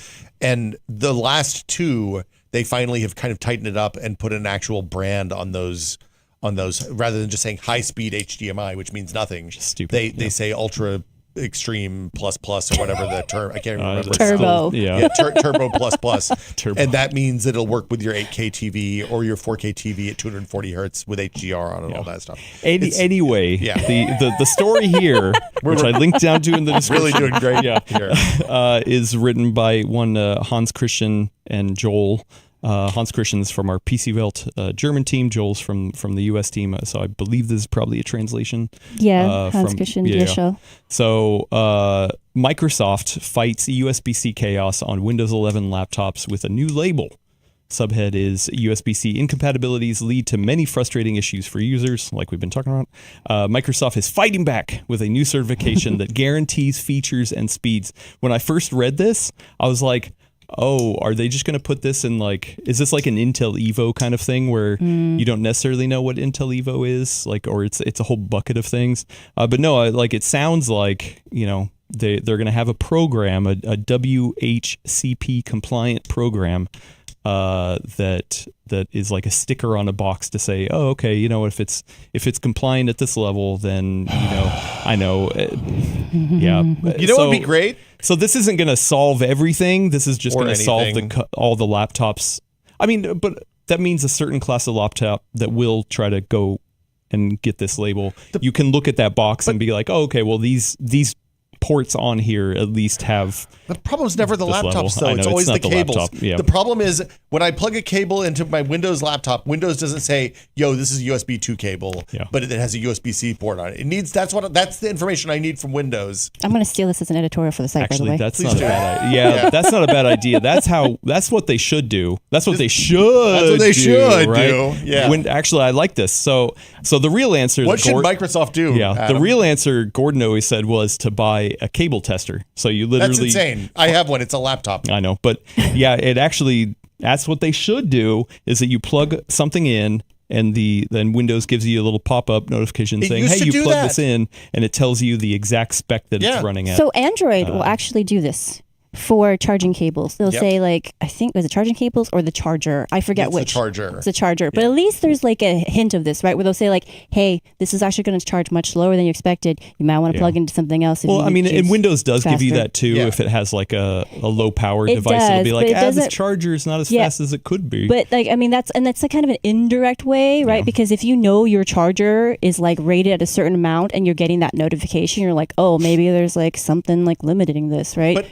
And the problem I've had is that I have a PD, a really nice Asus PD charger that'll go up to, I think, 125 watts on the charger itself. And I've plugged in a laptop and I've gotten that notification. I'm like, wait, why? I know the cable. God, I gotta change the cable. And also, there's a matrix on the USB PD stuff. We did an episode of the Tech Pod about this years ago. It's really complicated. There's like 30 different stages of USB PD power delivery, and the way the PD power delivery, you're doubling up. I know. I doubled. I'm saying it's like ATM machine. Means. He's doing the reverse of what we do in print, which is we say the full word first and then we put the acronym in parentheses. He's just doing it in reverse. I just wanted to actually. So, look, quit mansplaining podcast to me, Adam. No. The point I was making was because they have to find the least common denominator, you can end up in these weird situations where you have a 120 watt charger and a laptop that charges at 90 watts. But if their two supported wattages don't align until you get to 40 watts, it's going to charge at 40 watts no matter what the rating of the plug is, and if you have the right cable and all this stuff. Windows needs to elucidate all of these things. It needs to say, hey, something in your chain is jacked, yo. You know? Well, but it's not even just Windows, though, because same thing for phones, same thing for SteamOS devices. I think phones actually do this better. Yeah, they don't tell you data transfer rates because phones don't care about that. Well, they don't care about that, sure, but I do think that for what matters on a phone, it's power. And they do. And how fast they charge. are much better at notifying users about that. iOS is terrible about that. When you plug in your iOS, I'm an Android person. There's your problem. There's your problem right Alex? there. iOS sucks. No, I get. At least on my OnePlus, that's what I have. OnePlus at least will tell me the difference between charging and fast charging on the home screen, right? When I plug something in, and it'll tell you me estimated time for charging, which I really like. Yeah. Like another reason why I haven't left Android, even though a lot of people I know. The cool kids have. Yeah. You know what? You can keep your AirDrop. Yeah. I think I'm surprised nobody's hacked that. So it does say, I do get a here's how to. Like it tells me what my finish time is on the charge now, but you have to go to the battery control panel. Boring. Well, you don't swipe down from the left corner or the right corner or the bottom left. It just gives me the plug, lightning bolt there, and it says, "Hey, I went to check because I had to confirm. I don't ever. I charge my phone once a day. I don't ever. Think I wish. about it anymore. It's a problem Microsoft says that they're hoping to, have a solution with this. We'll see. I'm curious. I don't even know what this. I think this is a start still, because I think there are multiple layers to this problem. One is that it's not even always clear what you're getting on a device. So this addresses that problem, especially, and I think my guess is that we will see this first implemented with, if it becomes a thing, right? In more expensive laptops and probably like pro laptops. So things that you would be using for your production work. So that would make it at least easier to, that eliminates one kind of set of variables. So you'll know what your thing supports. And then the other part that we've been complaining about that needs addressing, which is the cables, right? And I mean, this is one of the things too, where I feel like the companies that do a lot of this, like for example, Anker produces a ton of these kind of cables, and they're reliable. But I think they sell a ton of USB 2, but USB 3 USB-C connectors. That are for power delivery only. Yeah, basically. but what I'm saying is I'm trying to remember. I think I bought a cable. This was a few years ago, so this was pretty high at the time. I think I bought a cable that was rated for 100 watts, and I don't recall if it actually even says on the cable that it rates that way. So no, of course not. And so that's why I'm trying to remember, because I remember having to put it in a special bag so that one of the few times I'm very organized when it comes to cables, because I was like, I need to know that this is the cable I need when I'm trying to charge the laptops that use my GAN charger. Yeah.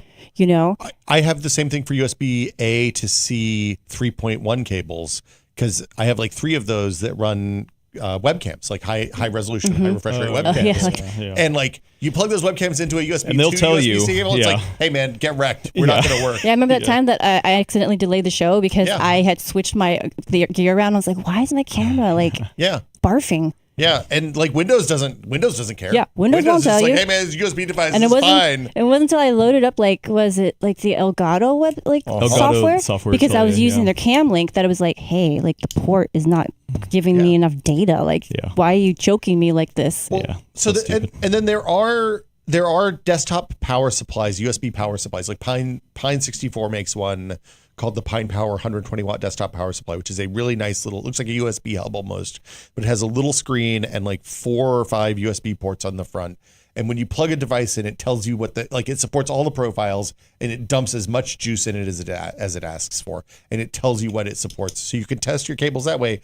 But it's the stupidest possible way to test this, because you have to plug in the cable. And you're okay, what does it do? Okay, it's doing that. And that's the other thing too. It's Gordon got a cable tester, and he used to do cable testing for the site. It's literally an article. Yeah. That's weird nerd stuff. No normal people are going to do that. That's what I'm saying. I wouldn't say weird nerd stuff in this crowd. I tried to explain that to Gordon, but I just think that Gordon is the he's kind of everyone should have one of these. Gordon's the kind of person I have 10 that just randomly would have a heat thermal camera for when he was testing. Listen, right? You don't have a FLIR? Gordon, we have a e-waste bin. I like the little and any time anybody would throw away any sort of cable, Gordon would be in the bottom of that bin, fishing that cable out. He plugs it into his tester, and he's like, "Oh, this is a great cable. You can't just throw this cable away." Vintage. And then he'd go and put it in his bin that also looked like an e-waste throw away bin of just thousands of cables. You know what? Someone needs to show love. The first time FLIR sent us an infrared camera for testing at Maximum PC, we were doing some case testing. He was like a kid in the candy store. He was just running around. He was he'd disappear for 10 minutes and be like, check out all this cool stuff I just recorded. You watch the video, you're like, dude, that looks like a urinal. And he's like, yeah, it's amazing, right? And actually, I was like, no. I'd be interested to see the heat map on a urinal. Yeah, the urinal heat map. Yeah. Well, he was using it at the time. While he was using it? I don't think this is safe for HR. Yeah. No. There was nothing obscene. There was no anatomy. It was just a stream. So could have just been warm water. I don't know. I'm saying it's still, I don't think this is covered by our HR policy, Will. Didn't we sign a thing that says we may talk about things that are off color? That's actually one of my favorite Mythbusters episode was the one where they were testing somebody peeing on a railroad that was electrified or something. No, the third rail? Yeah. Oh, that's a That's they couldn't scary. get it to work. Oh, they didn't kill anybody. Yeah, didn't. But yeah, he went around. He was gone for like 45 minutes. He went outside. He was IRing 45 flowers. minutes, that's it? He was doing. We got a bowl of hot chili and poured it into a toilet. It was like there was a lot of bathroom related Fleer stuff. Anyway, speaking of bathroom related stuff, we gotta Wrap it move up? on to the Q&A. Because we've been going Speaking on of forever. like, garbage Yeah. stuff. So nobody put the question in there. Thanks, Discord. happened to our Jeez. poll? I'm really disappointed. We put it down. I'm really disappointed that nobody's figured out what your favorite subreddit is yet, Elena. Oh, Oh. that's easy. Anyway, if you have a question right now, get it into the chat while you're watching live. Hopefully, we will see it and answer it. If you're watching or listening to this later, which most of you are doing, go to the link in the description. There's a link to our Discord, which has a channel that is titled Full Nerd Questions. You can put a question in there and hopefully get it read on this here show. The first question I want to bring up is from a friend of the show, Cloudword. There are a lot of conflicting opinions on how much VRAM a gamer needs based on their games, monitor resolution, and whatnot. How would you categorize gamers for amount of VRAM needed? I wish Brad were here because he kind of had a. There's you guys also had a video on a this. related Yeah, we talked question about in the this. channel too that was meant to be more of a spacey question. Yeah, related I to was that. going to bring that up. So it really depends on resolution. If you're not playing at 4K, and especially if you're playing, like if you're the kind of person that's playing all the new games the week they come out or after they come out, then yeah, get a card with more RAM. If you're playing Counter-Strike 2 and that's all you ever play, and you play Call of Duty every day or whatever your everyday game is, you're playing at 1080p, you're probably 8 gigs of RAM is probably fine. Like I wouldn't buy an 8 gig card because of the kind of games I play. I play new games and I like ray tracing. I like turning everything all the way up and I like to play on a 4K display. But 1080p is fine. It's fine. So enthusiastic. Well, actually, we talked. I'm sad because people are going to yell at me for this. Jokes. Somebody's going to come in next week and be like, "You're the dumbasses that are like 8 gig." I can't say asses, really. Beep. Oh, sorry. Okay. I was talking about He says donkeys. it again. The point Testing is- those waters. The point is, like, somebody's going to come and be like, "You guys are like 8 gigabyte cards are fine, but they're a waste of sand." And I don't need that in my life, so I'm a little sad that I have to have this conversation for the 50th time. It was just funny because it had the vibe of somebody who's like, well, I drive this really like expensive luxury car, but if you drive a Corolla, I guess that's fine too. Look, I play. Which is true, you know. I'm a 1080p guy. I play games at 1080p a lot of the time because I want frames and not Frames wins games. frames win games. Yeah. So like I get it. In my life, where I want 350 frames a second, 8 gigs is not probably going to cut it. But there's a bazillion games that a lot of people play. I think Frank Azor pointed this out on Twitter in an interview with you a few weeks ago at Computex. But like, there's enormous parts of the world where 1080p is like a super good resolution. People are stoked to be able to play games at 1080p. Yes. Well, no. Yeah. So the follow-up question actually is from. Let me get back over to Discord from friend of the show CosMC says, speaking of VRAM, have we discussed Frank Azor's AMD's Frank Azor spicy hot take? So he mentioned this on Twitter, and the screenshot doesn't say who they reference or who they were talking about it with. Replying but to, they actually. Frank did mention this in our briefing during Computex because a lot of people were asking, well, why are you making an 8 gig version of the 9060 XT? That was the question. That's what this is springing out from. They wanted to waste a bunch of sand, is my understanding. Yeah. So Frank said, majority of gamers are still playing at 1080p and have no use for more than 8 gigabytes of memory, period. Most played games worldwide are mostly esports games, period. We wouldn't build it if there wasn't a market for it, period. If 8 gigs isn't the right option for you, then there's 16 gigs, period. Same GPU, comma, no compromise, comma, just memory options, period. End quote. Sorry, I made it confusing by putting periods in there. I thought it was interesting that you were narrating the punctuation. You could have just paused. You could have quote. said same GPU, pause, no compromise, pause. Anyway, so Frank is saying at the end of the day, AMD is building it because there's a market for it. in the discussion, he actually called out specific markets. I don't remember specifically, but I remember one of them was South America. Like Brazil is a market that comes up in these conversations a lot. Yeah. Because there's weird tariffs for getting hardware into Brazil. So they often lag behind the rest of the world. And also, I mean, like there's people who literally just play World of Warcraft. They're not. Are they even gamers? They just play World of Warcraft. That's a game. That is a video game, Adam. But like that's all they play. Yes. That's It's all they also a play. lifestyle. Or League of Legends. Yeah. Whatever. Esports games. At 1080p. Dota 2, low League setting. of Legends, Counter-Strike, Valorant, Overwatch, Marvel Rivals. I mean, how many? Like there's a bazillion of these. Apex Legends, PUBG, Fortnite. There's a bazillion of these games that will run on literally any hardware, pretty much. People still play StarCraft 2, I'm sure. And low settings. And Yeah. don't care about bells and whistles. They're literally just to play a game. So at least according to AMD, and NVIDIA has said pretty much the same thing, is like they believe that 8 gigs is still a viable option, and that's why they offer it. The only way that you can counteract is to not buy it or to tell people, hey, here are the limitations. So like Frank is saying here, if 8 gigs isn't right for you, then there's 16 gig. It's literally the same GPU, just a different VRAM configuration. Unfortunately, NVIDIA doesn't offer that on like the 5060. It's literally just 8 gigs. So there's no 16 gig version of the 5060. So that's kind of a different argument there. So yeah, it's one of those things where I think the thing is, if you know what you're doing and know what you're going into it, and for some reason buying a brand new GPU right now, then For some reason. well, I mean, here's the thing: if that is you, then you're probably sitting on a 1060 6 gig version, and it's probably still just fine. That is the other thing is like if you have a machine from that era. From like you're probably still using it. You're using a 1080p monitor like, because that's probably what you bought at the time because 1440p monitors were expensive then. Yeah. And anyway. So I think the argument is a couple fold. But hey, if you're somebody like me or Will or probably Elena, and you want to make sure that you're on a budget, but you want to make sure that you future-proof yourself. There's no such thing as future-proof, but whatever. You want to be more ready for the newest games, for ray tracing, for frame generation, all that kind of stuff. Then yes, 8 gigabytes is going to be a stretch, and especially if you're looking to upgrade your monitor to 1440p later, the 8 gigabytes is just it's too anemic, right? And so, like, should the companies never offer an 8 gig version? Yeah, that'd be nice. It'd be nice if every GPU sold right now started at 12 and went up.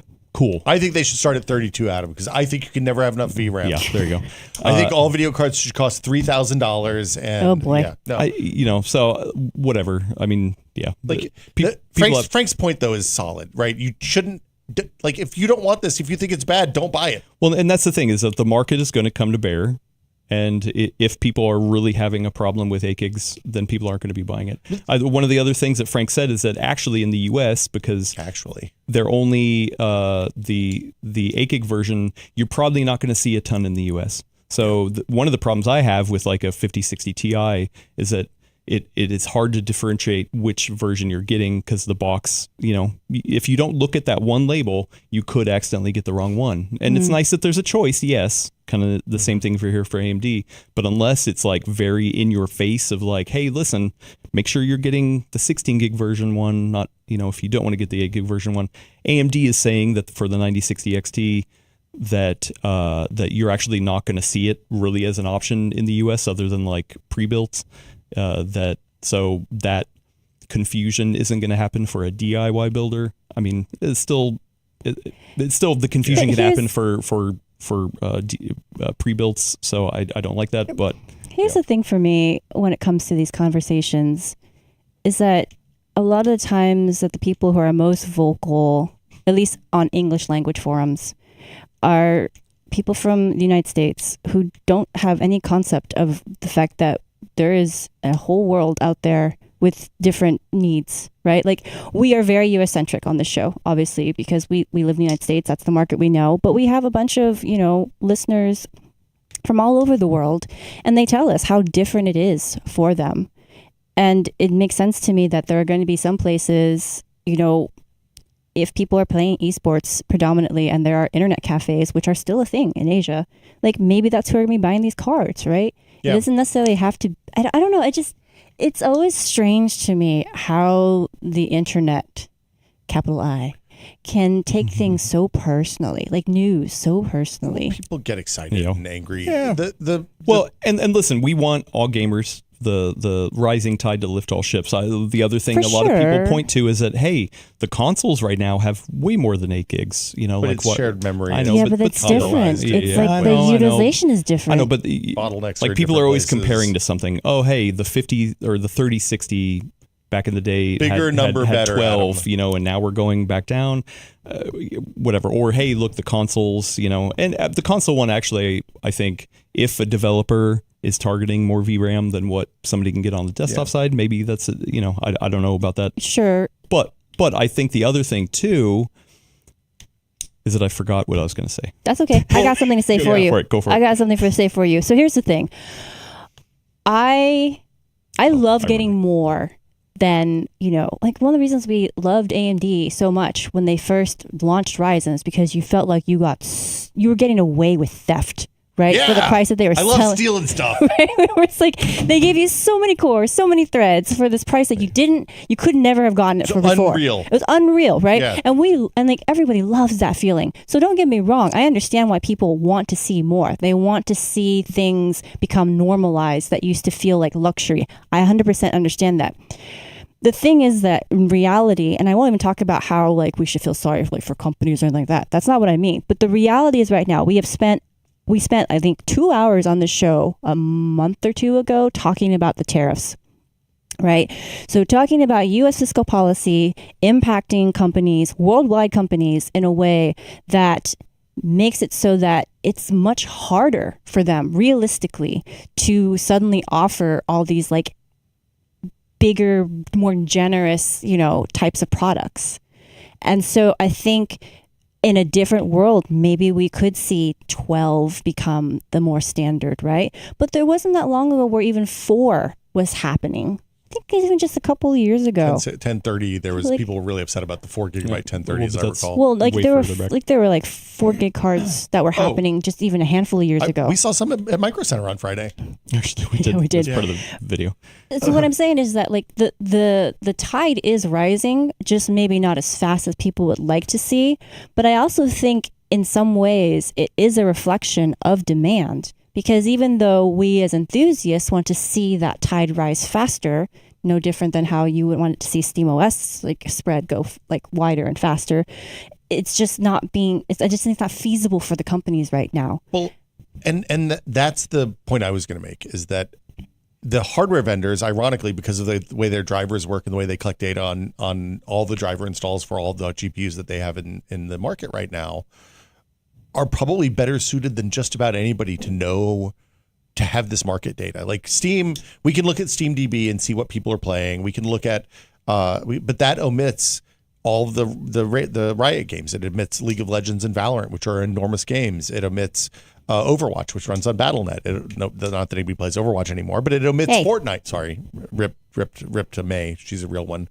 But it omits Fortnite. So you don't get an overall picture of what the player bases look like for these huge games, these huge free-to-play and kind of live service-y esports games. And some of these games, actually, I forgot, was it like at least a clip I've seen before. I've done this trick before in a different game where sometimes you actually dial down the settings because not having all the extras allow you to see things that you wouldn't see otherwise, like people hiding in spots that they think they're hidden in, but they're not if you have like things running at potato quality. It's freaking hilarious. Turning off grass in PUBG, classic strategy. Right? I think we're like the data that NVIDIA and AMD collect from gaming PCs around the world lets them know that, yes, there are a lot of PCs out there that probably just play Counter-Strike or League of Legends or Dota 2 or whatever your big esports game are. And a lot of them are probably in cafes in Southeast Asia and stuff like that.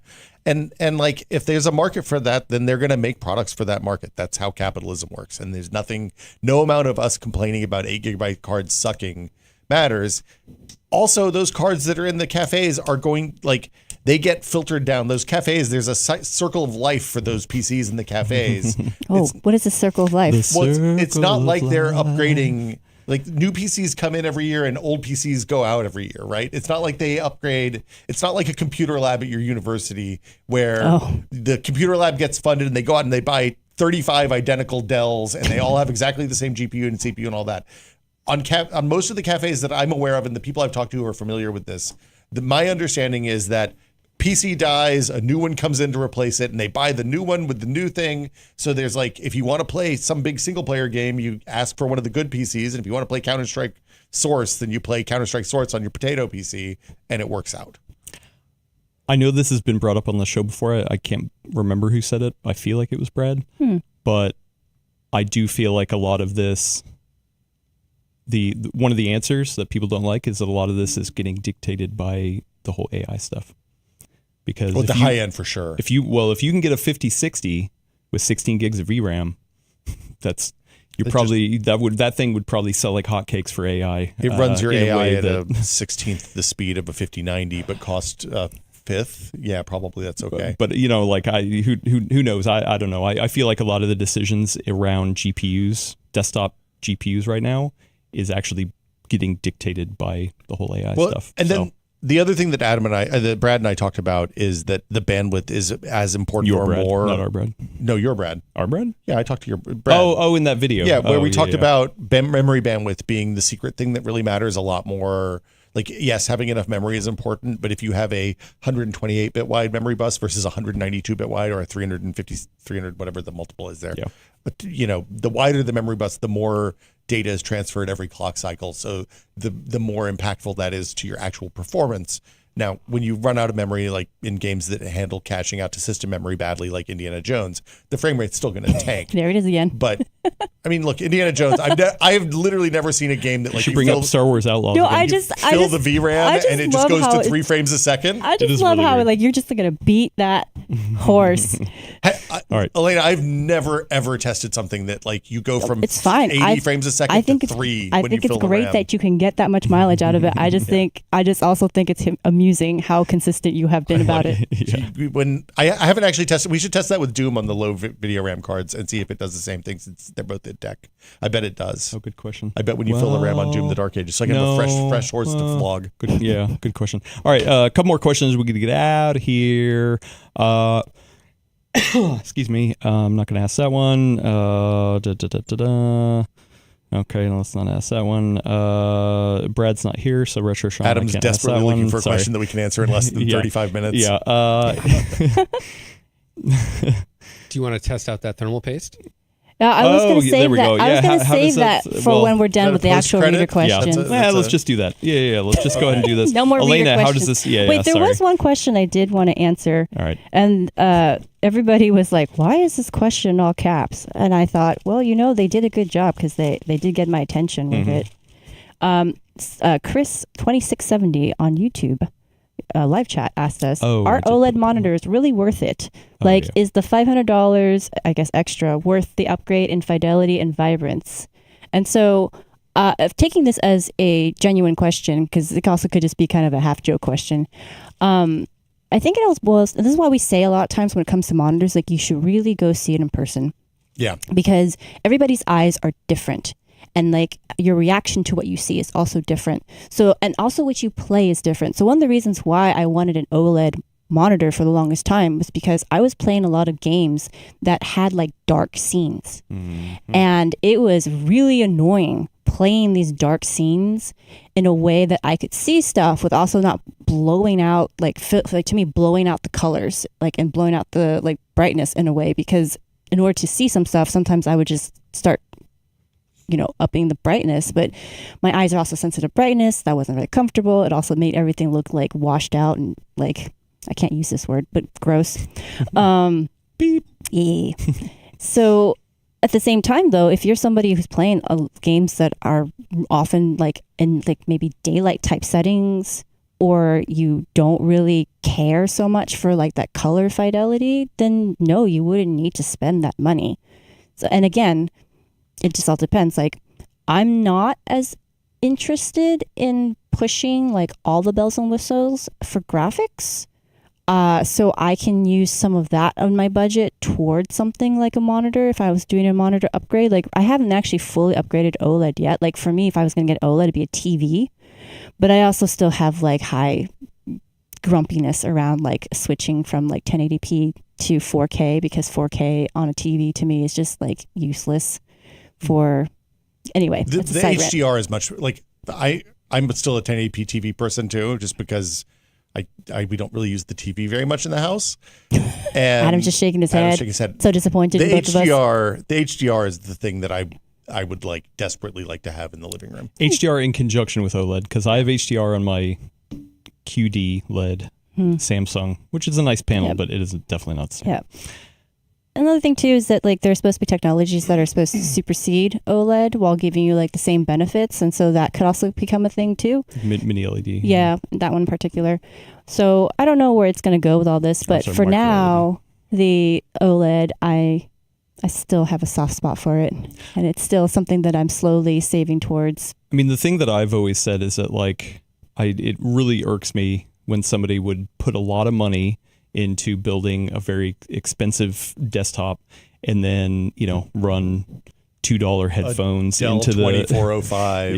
Yeah, like a horrible monitor, horrible headphones, a crappy mouse and keyboard or controller or whatever. It's like, it's just so, I don't know. Like it's like buying a Ferrari and putting Honda Civic tires on it. Yeah, sometimes it really does elevate the experience, or all the time it really does elevate the experience to try to splurge to something like a nice monitor. Yes, they are more expensive. You can wait for the prices to come down. I mean, prices have come down for sure. They have been coming down, yeah. Which is nice. We've seen like under 400 now. Yeah. Depending on the size and the resolution. And oh, go ahead. Well, I was going to say, but like usually, hopefully, you're buying a monitor that's going to last 10 years. Something that you're going to invest in. A long while, and at it's going to least, last a long while. Where, a GPU, maybe everyone upgrades from 3 to 5 years. I don't know. It depends on the person. But it's like, yes, it's a big investment. But theoretically, it's kind of like a mattress, right? You should invest in a really nice mattress. I know they're expensive, but man, like it really makes a difference. Get that waterbed, man. Just get in there. Okay, Waterbed, no. if we're talking about mattresses, tangent real quick. Just really quick. Smelled my mattress. No. Just kidding. No, that's nature violation. Yeah. I will say I've always been like, IKEA seems good enough for my mattress. And then I stayed at a hotel in Japan, and I was actually, because the hotels are so expensive in Japan, I actually ended up sharing a bed with my friend that I was there with, and I was like, I didn't feel you move at all during the night.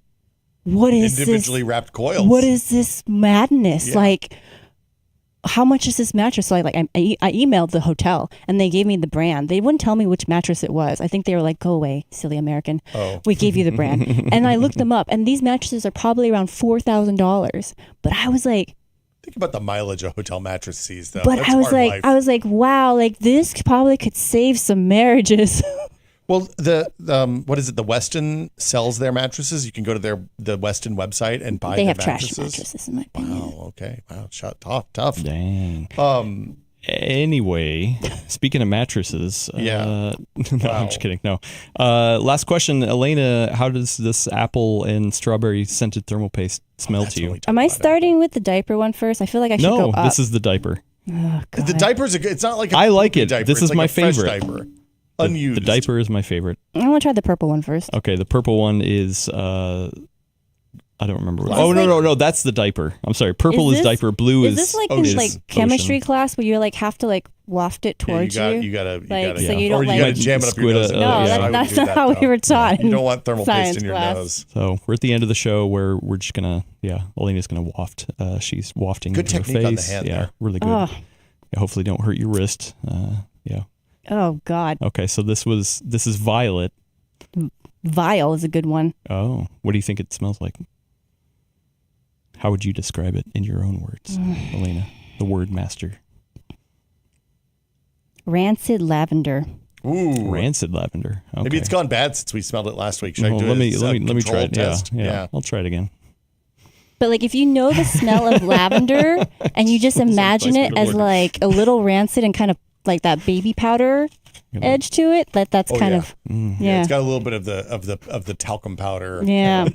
Mm-hmm. Okay. All right. Well, Baby's butt smell. do you want apple, strawberry, Butt or dryer sheets? dryer sheets? That is exactly That's it. what I smell. Yeah, dryer You know what? Let's go with Smells what like was bounce. the apple? See, apple. I don't. I Doesn't just like- don't it's- smell it's it. green. This is It's a green label on it or Maybe- colored tone to it. So like, does this mean it's Granny Smith? Falcon points out you might have to heat that one up to 100 C for it to really the odor to really come out. I don't know about yeah. that. The apple one. I just still don't smell it. Oh, this isn't bad. This What? smells. This smells kind of like a lot of the Asian candies. Oh, that one Like was the my least like the favorite. I good. think. This smells like a high chew to me. Oh, Like the candy. Oh, you Americans. thumbs down on the high chew. That's punishment candy. the Alex. That's the thumbnail. What are you chewing, Adam? I'm Sorry, just had you I was like, you're Oreo. not eating the thermal packed another paste, right? Oreo in No. there? Yeah, I was All just right. making Which sure. one is next? What's this one? This is strawberry. This is dryer sheet. Dryer sheet. Luna. Luna. I'm I sorry. can't believe Luna you're pre. No, I smelled you're the diaper. soiling the pond of and I her had to- expectations. Now she's going to smell bounces. Yeah. Well, I mean, just They're curious. fancy dryer sheets. You if got that's anything. You gotta know. It's wafted. Smells like generic men's cologne. Oh, Let me. Okay. yeah, I can see that. It's like it's that Seinfeld where Kramer decides he's just- going to make a clone that smells It like just the smells ocean. like I can It see smells why like that. I can see why you think of it as dryer sheets, but to me, I think of it as like generic men's cologne. I wish more men at trade shows would wear this. No, I don't I'll want. take that better than BO. I don't know, man. Like it is a toss up between the two. Cool water, Matt. Cool No, water. cool water Water's smells nice. different than cool that. water is This like is pinky out. This This is high schoolers. generic smelling. This- It's like generic ocean. I don't smell cologne. personally, This smells like a body wash, like a Yeah, yeah. hotel unisex yeah, body very wash. generic. Yeah. Yeah. You mean like a combo shampoo and body Yeah, wash? it's like sometimes you go to the nice hotel and they have the 3 pumps and it's like shampoo, conditioner, and body wash. This is not that. This is the Days Inn. They just got 1 pump and it's everything. One pump and it's You everything. can use it for toothpaste if you want. Okay. On last that one, note- strawberry. Strawberry.